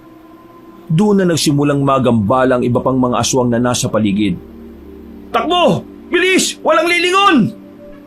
Napasigaw pa kami kabanong na may biglang tumalon na aswang sa harapan namin. Nakanganga ito nang biglang lagyan ni Michael ng dalawang bawang na dinikdik niya ang bibig ng aswang dahilan para magsisigaw ito. Yawa ka! Ginulat mo akong demonyo ka! Buwisit ka! Magdusa ka sa bawang ngayon! Michael, tara na! Takbo! Huwag kayong lilingon! Aswang! Aswang! Doon tayo dumaan! Bilis! Nagsimula kaming tumakbo sa gilid ng bahay, ngunit hindi lang si Mang Baste ang nakita namin sa paligid. Maging sa dilim ng barangay ay nagsisimula ng magkalat ang mga anino. Ang ilang kasambahay na abala sa pagluluto kanina ay nagbago na rin ang anyo. Nag-iiba ang anyo. Humahaba ang mga kuko at kumikislap ang mga mata sa dilim. Tila buong barangay ang nagtatago ng sikreto. Hindi kayo makakalis. Kayong tatlong pinakamasarap na handa para sa pista. Habang tumatakas kami, ay hindi na mapigilan ni Michael ang pagsigaw. Tulong! May aswang! Kakatayin nila kami! Huy! Tumimik ka, Michael! Huwag kang sumigaw! Patuloy kami sa pagtakbo kabanong. Pagliko namin sa gilid ng bahay patungo sa harapang kalsada, bigla kaming napahinto dahil nakasalubong namin si Inday Hana. Hindi na siya ang Inday Hana na nakilala namin. Ang dating malambing at magandang babae ay nag-iba. Ang kanyang mga matay nanlilisik at nag-iiba ng kulay. Ang kanyang ngiti kabanong ay nakakatakot na. Halos umaabot sa gilid ng kanyang muka. Ang magandang ngiti na nakita namin kanina, ngayon ay puno na ng kasamaan at matatalim ng ngipin ang naglalabasan. Ang kanyang tindig ay matapang at hindi na mahinhin. May anyo na siyang parang halimaw na nagkukubli sa anyo ng tao. Saan kayo pupunta mga Ginoo? Hindi ba tapos ang ating pista? Na kayo mismo ang magiging handa. Lumayo ka sa amin, Inday! Hindi ikaw si Hana! Hindi ikaw yan! Ako pa rin si Hana na inyong hinahangaan. Mabuting tao sa umaga, ngunit mabangis na halimaw sa gabi. Sa likuran ni Inday Hana, naglapitan na rin ang iba pang mga nagbabalat kayong aswang. Wala na kaming madaanan, Kabanong, ngunit hindi ako nawala ng pag-asa. Diyos ko, kailangan natin tumakas! Nagpalinga-linga ako, Kabanong, para humanap ng madaraanan. Nakita kong isang makitid na iskinita sa pagitan ng dalawang bahay. Bagyang madilim ngunit baka ito lang ang mas ligtas. Wala namang imposible. Hinila ko, Kabanong, si Felmar at Michael na tumakbo kami. Doon, dali! Sundan niyo ako! Tara! Bilis, Melbar! Tumakbo kaming tatlo patungo sa iskinita habang sinisikap na iwasan ng mga aswang na papalapit. Wala na kaming ibang iniisip, Kabanong, kundi ang makatakas sa tila panaginip na eksena. Kung panaginip lang talaga, Kabanong, sana'y magising na ako. Habang natakbo kami, ay naririnig ko ang tawa ni Inday Hana. Hindi kayo makakaalis. Mahanap ko rin kayo. Mga paborito kong putahe. Ang tawa ni Hana, Kabanong, ay matalim at nakakabingi. Sinasabayan pa ng mga hiyaw na mga aswang na humahabol sa amin. Nakapasok kami sa makitid na eskinita. Ngunit paglabas namin sa kabilang dulo, laking gulat namin na makasalubong namin ng isang matandang babae. Walang iba kundi si Aling Morsia. Nakasuot siya ng pangaraniwang damit ngunit may hawak siyang maliit na rosaryo at isang patpat. Napahinto kami, Kabanong, at natakot na wala na kaming ibang madaraanan. Teka, si Aling Morsia. Aswang! Kakampi nila yan! Halos sabay kaming napalingon ni Felmar, Kabanong, nang dumapo sa pisngi niya ang isang malutong at malakas na sampal mula kay Aling Morsia. Naluluha namang nagulat si Michael habang sapo-sapo ang pisngi niya. Huwag kang sumigaw ng aswang, gago! Natigilan kaming tatlo, Kabanong. Si Aling Morsia ang matandang babae na matagal na naming pinaghihinala ang miyembro ng mga aswang dahil sa kakaibang ugali nito at sa mga kwento na rin tungkol sa kanya. Aling Morsia, kayo? Takang tanong ni Felmar sa matanda, habang si Aling Morsia ay seryoso lang na nakatingin. Mga bugok, narinig ko kayo. Akala nyo, hindi ko alam ang mga pinaggagawa nyo sa likod ko. Ang tagal ko na kayong pinagmamasdan. Ikaw namang kutong lupa ka, kung makasigaw ka ng aswang mukha ka pang ang aswang sa akin. Ha? Pinutol niya ang sasabihin ni Michael at tinuro ang aswang na paparating. Ayan na sila. Sa tingin nyo, kung isa akong aswang hahayaan ko kayong takasan yan. Baka ipalapa ko pa kayo. Lalo na tong pinakamaingay. Ano bang tinutungangan nyo dyan? Mga bugok, kilos na dito kayo sa likod ka. Nagulat na lang ang dalawa kong kasama nang hilahin ko sila. Nagtungo kami sa likod ni Aling Morsia. Habang siya'y tinataas ang kanyang hawak na patpat at nag-usal siya ng Latin na panalangin. Lumiwanag ang buong paligid, Kabanong, at isang nakakasilaw na liwanag ang lumabas mula sa patpat ni Aling Morsia. Naririnig pa namin ang pagsigaw ng mga aswang. Bilisan niya! Sundan niyo ang daan na yan! Diretso lang ha! Sa dulo may makikita kayong lumang kuba. Pumasok kayo! Huwag kayong iengot-engot! Dali-dali kaming tumakbo, Kabanong, at sinunod si Aling Morsia. Sinundan lang namin ang daan hanggang sa dulo at may nakita nga kaming isang kubo. Agad kaming pumasok at isinara ang pinto. Halos hinihingal pa kami, Kabanong, dahil sa haba na itinakbo namin. Halos hindi kami makahinga. Naupo kami sa isang sulok at nagulat na lang kami nang may magsalita na pamilyar sa amin. Biglang nagliwanag ang gasera at tumambad sa amin ang mukha ng pamilya ni Michael at Felmar. Nagyakap sila, Kabanong, at dahil malayo ang pamilya ko, ay niyakap na rin ako ni Tia Rosa at Tio Dado, ang mga magulang ni Felmar. Anila, dinala raw sila ni Aling Morsia dito para maprotektahan, laban sa aswang na gustong tumugi sa amin. Ako isang manggagamot at isang antingera. Nagulat pa kami sa boses ni Aling Morsia, Kabanong. Napaisip pa kami na parang ang dali naman niyang makarating. Kami nga ay halos mawala ng hininga kakatakbo. Tapos sa isang kisap matay, naririto na kagad siya. Kung ganon, Aling Morsia, tulungan niyo kami. Hindi kayo titigilan ng mga aswang na yon. Kaya dinala ko rito ang inyong pamilya. Kailangan nating mapatay ang pinakapinuno nila. Ano pong gagawin natin? Kailangan natin na matinding plano para sa pagsugod. Bago matapos ang pista, ay kailangan na natin silang mapatay bago pa sila makapaghasik ng lagim sa buong baryo. Hindi lahat ng tao sa Capiz ay aswang. Ang mga yan ay dayo rin lang. Sa kubo'y nagplano kami kasama si Aling Morsia. Ang kubong ito ay tila nasa gitna ng masukal na kagubatan. Ngunit ito ay ligtas dahil may mga proteksyon na inihanda si Aling Morsia. May inilabas si Aling Morsia na kakaibang aklat at ilang pinatuyong halamang gamot.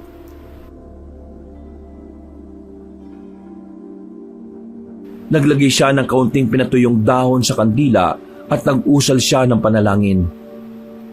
Tingnan nyo, hindi lang sila basta aswang. Isang malakas na aswang. Naghahanap sila ng mga taong ihahanda sa kanilang pista. Hindi kami papayag, Aling Morsia. Pero paano? Napakarami nila. Buong pamilya at barangay. Ang mga aswang sa barangay na ito ng Capiz ay hindi sila tulad ng ordinaryong halimaw. Hindi lang sila natatakot sa bawang o asin. Ito'y isang lipunan. At ang puso ng lipunan ito ay ang pinuno. Sino pong pinuno, Aling Morsia? Si Mambaste? Mas mataas pa kay Mambaste. Siya ang reyna ng lahat ng ito. At siya ang ugat ng kasamaan sa barangay na ito. Habang nagsasalita si Aling Morsia Cabanong, ay direkta siyang nakatingin sa akin na parabang ako ang pinuno. Muntik pa nga akong magduda sa sarili ko nang magsalita si Michael na ikinalaki ng mga mata ko. Sino po? Si Rodolfo? Natigilan si Michael Cabanong nang titigan siya ni Aling Morsia. Kung hindi ka ba naman, paano siya magkakasama kayo? At reyna ba siya? Bakit naman kasi nakatingin kayo sa kanya? Kaya akala ko siya. Magtigil ka na nga muna. Si Inday Hana, siya ang aswang na pinakaulo ng lahat. Nagulat kaming tatlo, Cabanong. Hindi namin lubos sa kalain na si Hana ang pinakamataas sa lahat ng aswang. Pero, paano siya matatalo? Inilabas ni Aling Morsia ang anting-anting sa kanyang liig. Isang maliit na balat na may laman ng langis. Ang kanilang kapangyarihan ay nasa kanilang mga hininga. Kung walang hininga, wala silang lakas para mag-anyong tao at mang-akit. Kailangan nating tamaan ang pinakapuso ng kanilang panlilinlang. Ang plano natin ay ito.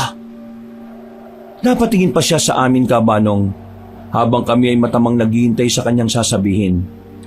Si Inday Hana, ang reyna. Siya ang sentro ng pagdiriwang at ng kasamaan. Siya ang ating pakay, ang ating target.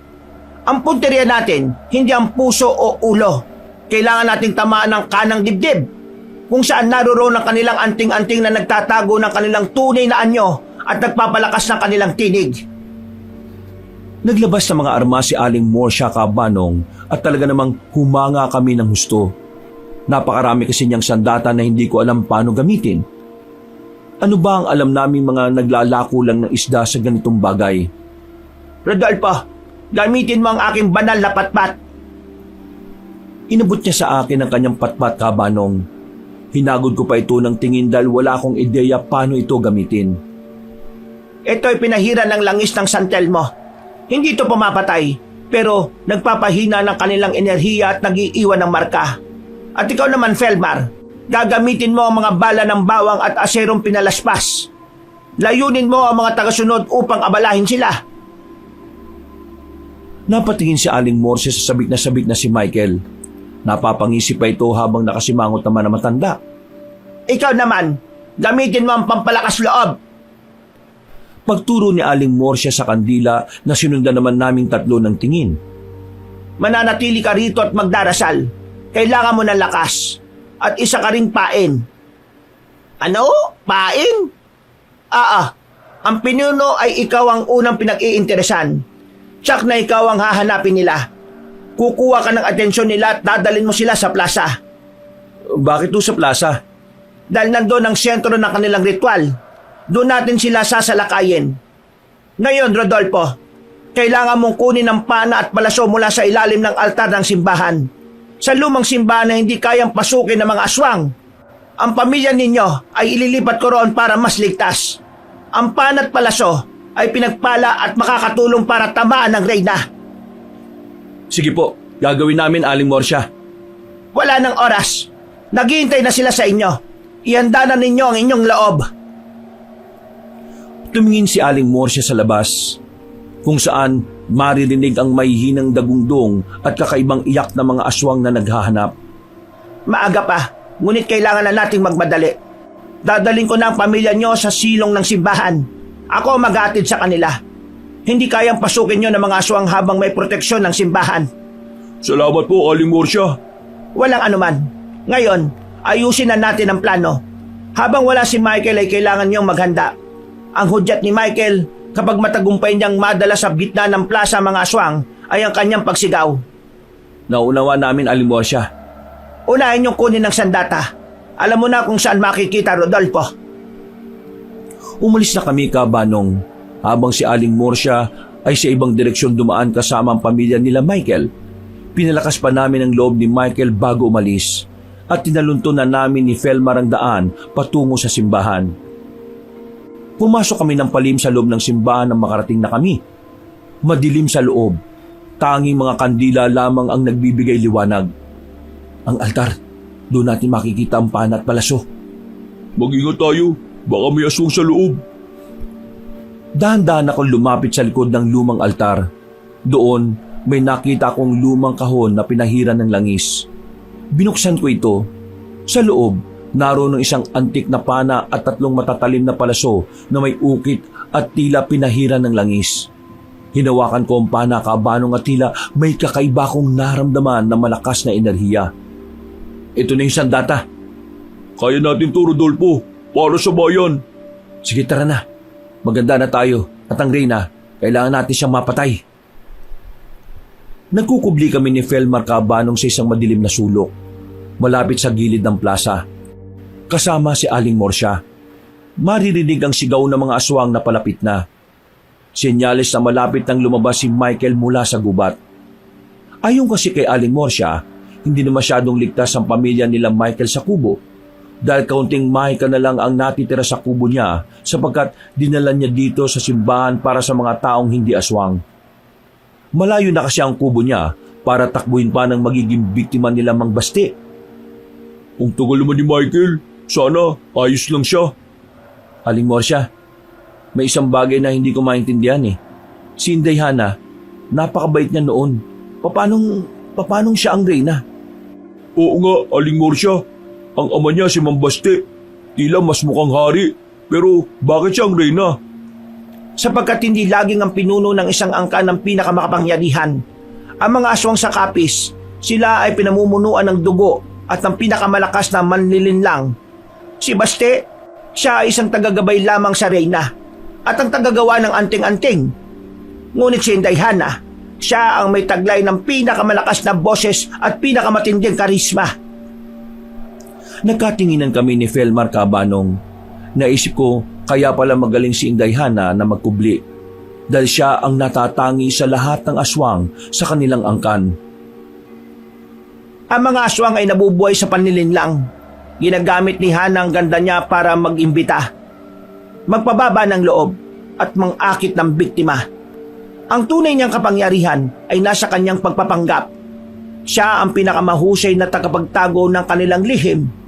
Siya ang dahilan kung bakit matagal na silang hindi natutuklasan sa pista. Kaya pala, nang narinig namin ang boses niya, biglang nag-iba.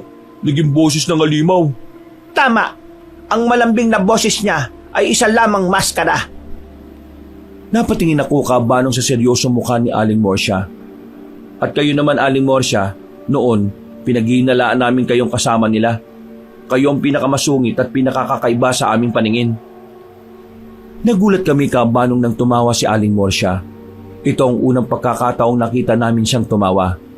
Tawang bahagya ngunit wala ng galit. Kailangan kong maging masungit. Paano ko makakapagtago sa mga aswang kung ako mapagbigay at laging nakangiti?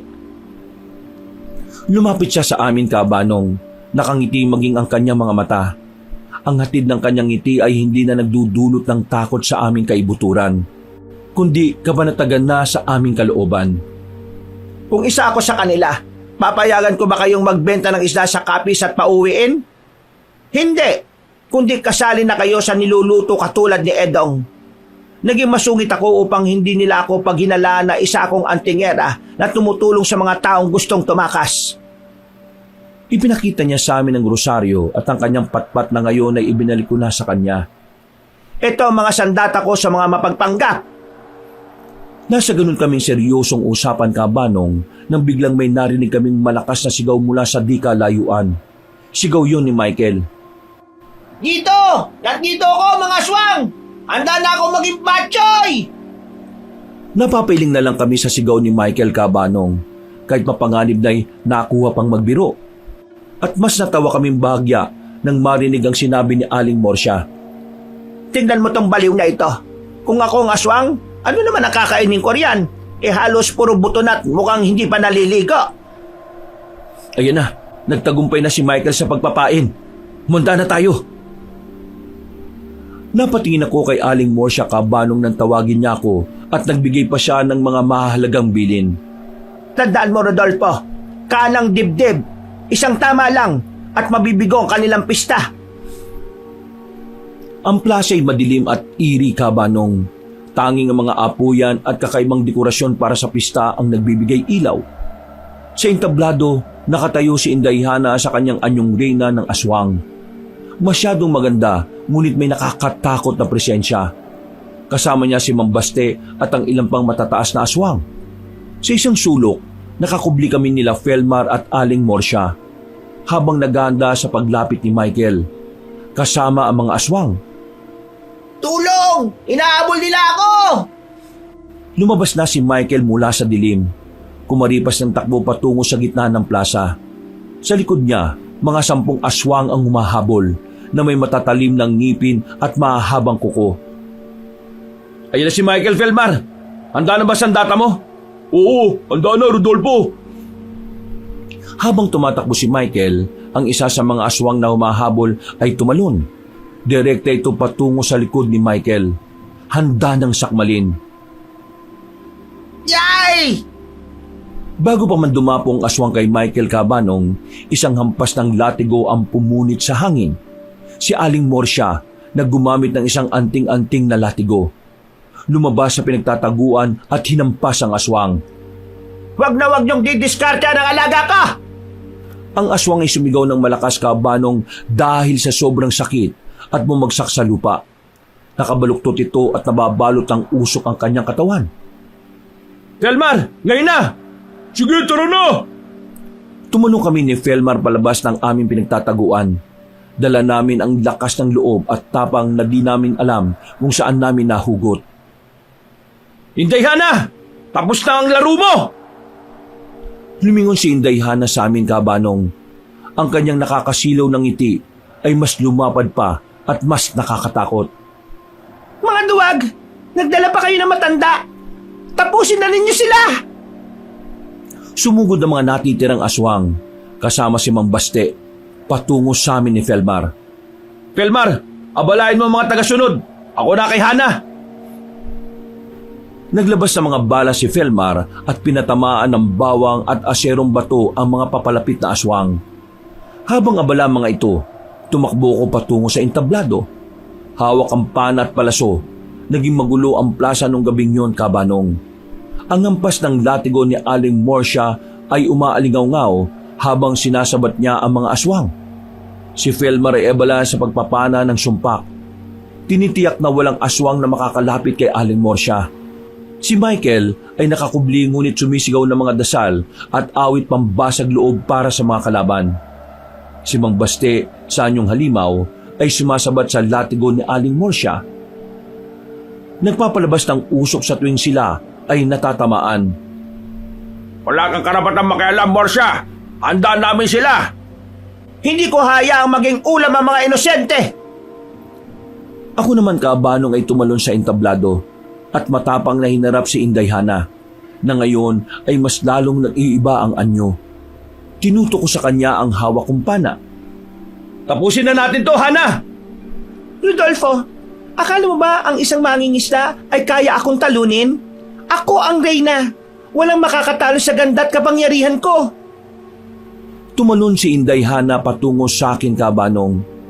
Nagkaroon ng mabilis na paghaharap ang aming mga katawan. Napilitan akong umatras. Hinaharangan ko ang atake ng reyna gamit ang pana na dala ko. Halos magpang-abot kami, Kabanong. Malakas si Inday. Isang sapak niya lang sa akin, Kabanong, ay halos umikot ang ulo ko. Sinipa niya ako at tumilapon ako sa kabilang bahagi ng entablado na naging dahilan ng pag-uga nito. Rodolfo, napakatigas mo talaga. Hindi mo ba naintindihan? Ang kapangyarihan ay nasa kadiliman. Kaya sumuko ka na. Aminado ko, malakas ka, Hana. Ngunit walang kapangyarihang mas higit pa sa pananampalataya. Inday, Hana, magbabayad ka sa lahat ng kasamaan mo. Ang dugo ng mga inosente, sisingalin namin. Sapagkat ako ang reyna, Rodolfo, ang kadiliman, ang buwan ay siyang aking kalakasan. At walang anumang pananampalataya ang kayang tumalo sa akin. Mabilis na umatake si Inday Hana, Kabanong. Nag-transform ang kanyang mga kamay at naging mahaba at matalim na kuko. Sa ngalan ng Diyos! Ipinatong ko ang pana sa aking dibdib. Nang dumapong kuko ni Inday Hana, nag-iwan ito ng mahina at kumukulong usok sa kanyang balat. Ngunit hindi siya nasugatan. Napangiwi siya at sumigaw ng malakas. Wala kang puwang sa mundo ko! Tandaan mo, Inday Hana, ang tunay na reyna ng lahat ay ang Birheng Maria! Lumingon si Inday Hana sa imahe ng Birhen sa labas ng simbahan. Sumigaw siya, Kabanong, at naglabas sa mga tunog na parang tunog ng ahas. Samantala, sa panig ni Felmar, laban sa mga alagad ay matindi rin ang kanyang pakikibaka. Nang babalibag si Felmar ng kanyang sumpak sa dalawang alagad, tumilansik ang mga aswang, ngunit parang walang naramdaman ng mga ito. Sumigaw ang aswang na ang langis na gamit ni Felmar ay hindi uubra sa kanila. Ang kanilang balat daw ay gawa sa putik ng libingan. Iwinasiwas ng isang alagad ang matatalim na kuko at tinamaan ang braso ni Felmar. Hindi ako susuko. Kailangan kong protektahan si Michael. Para kay Michael at sa aming pamilya at sa lahat ng inosente na pinatay ninyo. Binitiwan niya ang sumpak. Mabilis siyang bumunot ng isang panga ng baboy na bigay rin ni Aling Morsia mula sa kanyang bulsa. Ibinabad ito sa tinuno na pilak at nilagyan ng langis ng ahas at may dasal ng sinaunang Latin at itinarak ito sa dibdib ng alagad ni Inday Hana. Sumigaw ang alagad ng napakalakas at halos lumuwa ang mga mata nito. Nanginig siya at naging abo. Isa pa! Sa kabilang banda, naglalaban din si Aling Morsia at si Mambaste. Marcia, sa tingin mo ba'y kaya mo bang lumaban? Baka naman atakihin ka ng rayuma mo't manakit ang tuhod mo. Ang nararapat na gawin mo'y magpahinga ka na habang buhay. Bastardo! Ang anting-anting may gawa lang ng dumi ng tao. Samantalang ang rosaryo ko'y may basbas ng pari at ng kalikasan. Nagalit si Mang Baste, Kabanong. Lumaki at lumabas sa mga ugat sa mukha niya at naghagis ng mga itim na alikabok na nanggagaling sa kanyang itim na agimat. Marcia, sa edad mong yan, hindi ka pa rin nagsasawa sa pakikialam. Mamamatay kang mag-isa. Bumuga siya ng maitim na usok. Tumakas si Aling Morsia ngunit nahuli ng usok ang kanyang likod. Yeah! Matanda ka na kasi. Hindi mo na ako kaya, Marcia. Kumupas na ang galing mong naiwan na sa lumang panahon. Ganun ba? Ito na lang ang subukan mong demonyo ka! Mabilis na nakabawi si Aling Morsia. Binuksan niya ang maliit na bote at itinapon ang laman nitong holy water sa mukha ni Mambaste na nagdulot ng hapdi sa aswang at sumigaw ng malakas. Tubig! Ang tubig! Kumulo ang mukha ni Mambaste, Kabanong. Nag-iwan ng mga paltos. Nagpasuray-suray siya habang sumisigaw at nakatakip ang kamay sa mukha. Napatayo si Aling Morsia at masamang tiningnan si Mambaste. Sinong matanda? Ngayon, ikaw na walang kwentang nilalang sa impyerno ka na! At walang habas niyang pinaikutan ng kanyang latigo ang katawan ni Mambaste at hinila. Nag-iwan pa ng marka at guhit sa katawan nito ang latigo na gawa sa buntot ng pagi. Napasigaw si Mang Bastet nag-uusok. Nanlaki ang mga mata ni Inday Hana nang makita ang kanyang ama.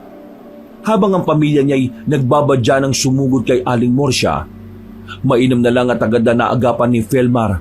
Si Michael naman ay lumabas sa kanyang lungga at nakipaglaban na rin habang nananalangin. Ama!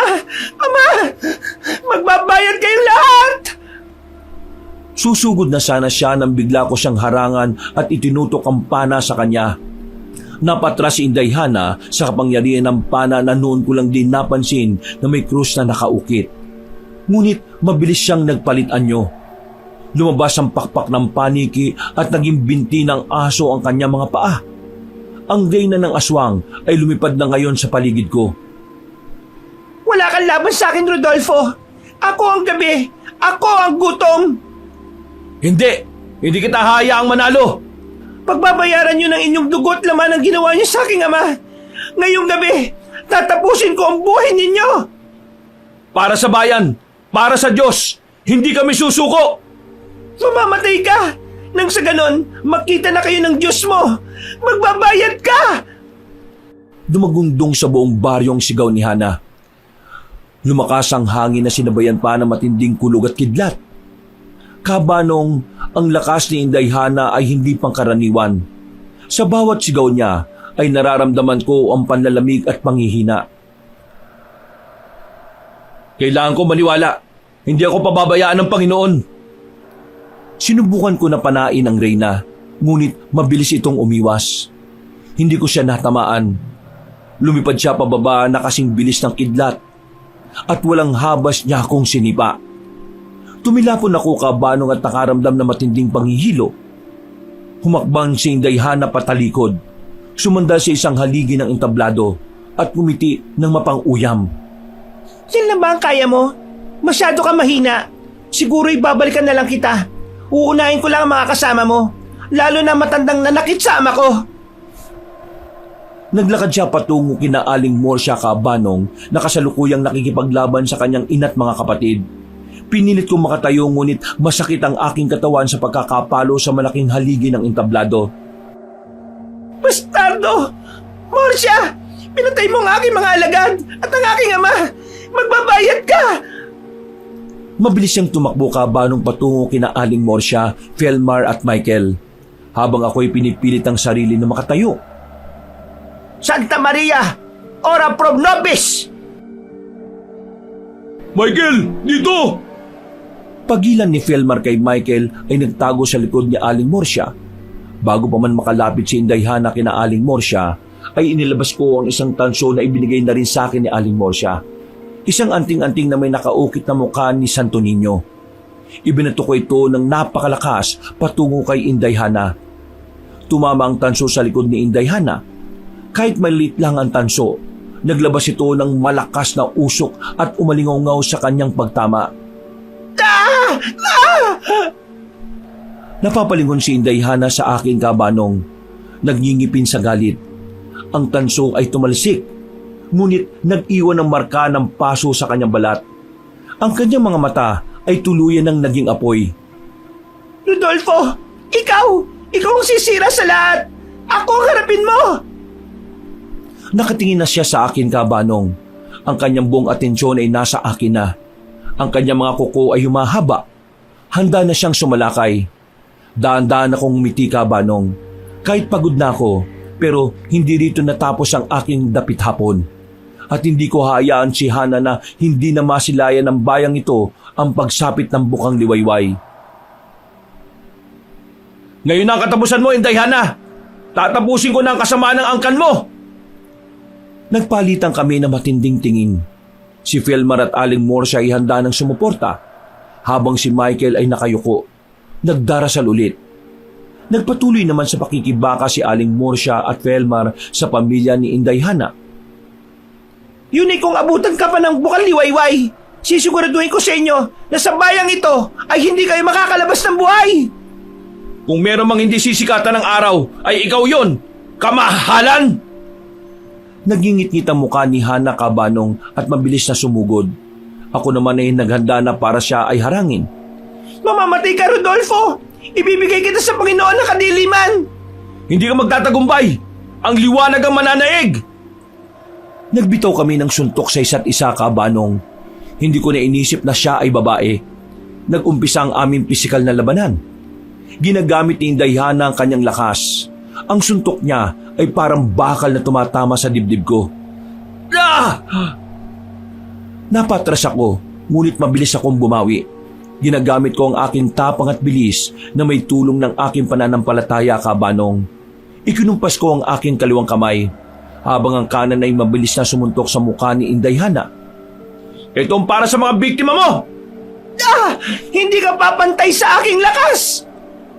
Ang suntok ko, Kabanong, ay nag-iwan ng mahina at kumukulong usok sa balat ni Indayhana. Epekto ng aking malinis na puso at ng tanso. Nagpalitan kami ng sunod-sunod na atake. Mabilis na iwinasiwas ni Indayhana ang kanyang matatalim na kuko at mabilis niya rin akong sinugod. Mabilis akong umilag at sinalag ko ito gamit ang aking braso. Nasugatan ako ngunit tiniis ko ang hapdi. At walang habas kong isinaksak ang dulo ng pana sa dibdib niya, ngunit nasangga ng braso niya. Nag-iingay si Indayhana sa sakit ng kanyang tama. Hindi! Hindi ako tatalunin ng isang simpleng mortal! Sa isang iglap, Kabanong, sinunggaban ni Indayhana ang leeg ko. Iniangat niya ako at ibinagsak sa sirang entablado. Rodolfo! Hakbang sana si Felmar papalapit sa akin nang pigilan siya ni Aling Morsia na ikinagulat naman ni Felmar. Aling Morsia! Hindi! Ito ang kanyang laban! Manalangin tayo! Nakita ko ang pag-aalala sa mukha ng aking mga kasama. Naalala ko si Michael na balak nilang ihanda at ang mga inosenteng biktima na naihanda na nila. Lumabas ako, Kabanong, at inisip kong walang puwang para sa pagkatalo. Kahit mag-isa ako, hindi ako susuko! Sinipa ko siya at tinakbang ko ang aking paa. At sa isang huling pagkakataon, inipon ko ang lahat ng aking lakas. Ang lakas na nanggagaling na sa aking pananampalataya. Nakita ni Indayhana ang nag-aapoy na determinasyon sa aking mga mata. Tapos ka na! Sabay kaming sumugod, Kabanong. Ang isang malakas na atake ni Indayhana ay nakatutok sa puso ko. Ngunit mas mabilis ako. Sa huling sandali, kinuha ko ang pana sa aking likod at tanda ng itarak kay Hana. Ngunit bago ko itarak ang pana, ay tinapunan ko muna siya ng holy water. Habang nanlalaki ang mga mata ni Indayhana sa sakit at pagkabulag, buong lakas kong tinusok ng pana ang puso ng aswang, ngunit hindi siya namatay na ikinagulat ko. Tumilapon lang si Indayhana, ngunit natatawa pa rin ito. Huli na ang lahat, Rodolfo! Hindi mo matatamaan ang puso ko! Walang bala ang tatagos! Napahinto ko, Kabanong. Naalala ko ang sinabi ni Aling Morsia sa akin. Hindi sa puso! Sa kanang dibdib! Ano na, Rodolfo? Handa ka na bang maging ulam namin? Tunay ngang hindi nababase sa panlabas na anyo ang kalinisan ng budi ng isang tao. Napakaganda mong babae, ngunit kabaliktaran ng iyong ugali. Nagkaroon ako ng sandaling pagkakataon, Kabanong. Huminga ako ng malalim. Ipinikit ko ang aking mga mata at nanalangin. Inilagay ko ang isang banal na palaso sa pana. Natawa si Indayhana, ngunit hindi ako nagpatinag, Kabanong. Sumugod siyang muli. Sinubukan niya akong pigilan. Kahit ilang beses mong panain ang puso ko'y hindi mo ako matatalo. Katapusan mo na, Inday, at ng iyong lahi. Hindi ako papayag na may mabiktima pa kayo. Anong laban ng isang mortal na katulad mo? Hindi rin ako makakapayag na dito magtatapos ang lahat. Maaring wala akong kapangyarihan sa inyo, ngunit ang panang ito na may basbas ng Diyos at ng mga sinugo ng kalikasan ang siyang maaaring magtapos ng buhay mo. Isa kang lapastangan! Blasphemous S! Morale! Nangunot ang noo ko, Kabanong, sa sinabi ni Indayhana. Hindi ko kasi alam kung salitang pang-aswang ba yung sinabi niya noon, ngunit ang ibig sabihin daw noon ay isa kong lapastangan at mamamatay na ako. Sa isip ko noon kung ano man yung sinabi niya, ay hindi ko na muna iisipin at ang malagay mapatay ko siya ng gabing mismong yon. Para sa lahat ng mga naging biktima nyo! Binitiwan ko ang palaso.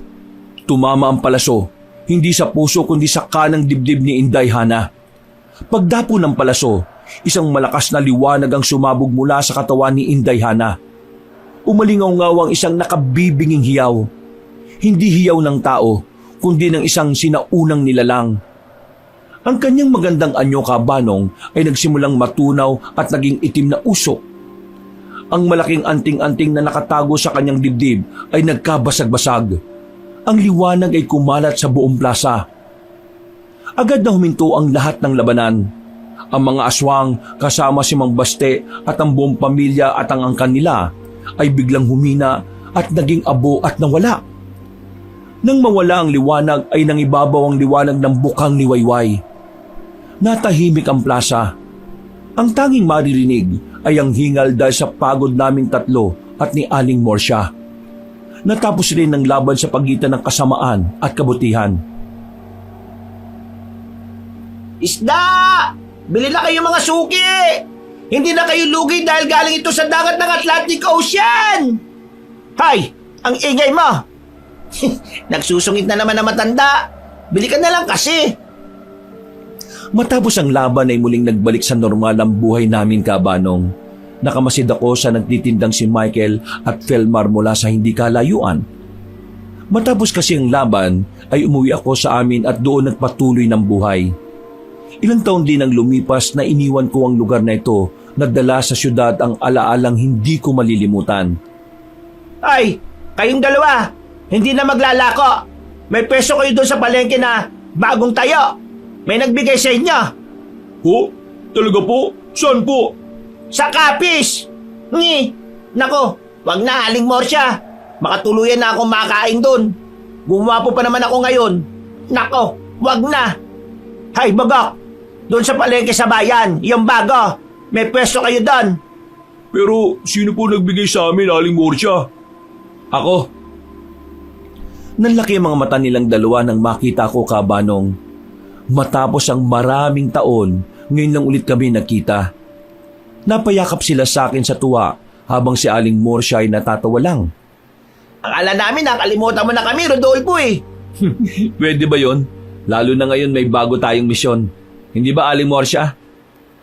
Napatungo naman si Aling Morsya kabanong habang napapangiti. Ha? Misyon? Ano? Maglalako tayo ng isda sa lugar na may aswang at maging antingero. Ano? Maglalako? Aray! Sigaw nila kabanong nang pinagbabatukan sila ni Aling Morsya nang dala nitong patpat. Mga kabangers, mga kayanggaw, si Kabanong po. Bago po tayo magwakas, nagpapasalamat po ako sa lahat ng mga sumubaybay ng kwento natin ngayong araw na ito. Kung nagustuhan niyo po yung kwento natin, kung maaari lang ay mag-subscribe po kayo kung bago lang po kayo sa channel natin. At huwag niyo rin po kalimutan na pindutin ang notification bell para lagi kayong nanonotify pag may mga bago tayong mga kwento. At huwag niyo na rin po kalimutan mag-comment at mag-like. Kung medyo nabitin po kayo sa kwento natin, maaari pong bisitahin niyo po yung iba pa natin mga channel, yung Pamela Clamil na channel natin. Ako rin po ang nagnanarrate doon at minsan si Lolo Pael. Ako rin po yun. Huwag niyo rin pong kalimutan mag-subscribe kasi konti pa lang po ang subscribers natin doon.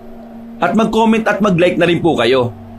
At kung gusto niyo po talagang napakagandang channel, bisitahin niyo po yung bagong-bagong channel natin. Yung Kabanong version 2.0 kung saan meron pong moving images doon. Kaya meron na po kayo mapapanood at mapapakinggan nyo pa rin yung magagandang narration natin na meron na rin pong music and effects. O di ba mas maganda? Huwag nyo rin pong kalimutan na mag-subscribe sa channel na yon para makasama kayo sa first 100,000 subscribers ng channel na yon. At para hindi po kayo mahirapan na hanapin ng mga channel na nabanggit, ilalagay po namin sa description o sa pin comment yung mga link ng mga channels. Hanggang sa susunod na mga kwento, wakas!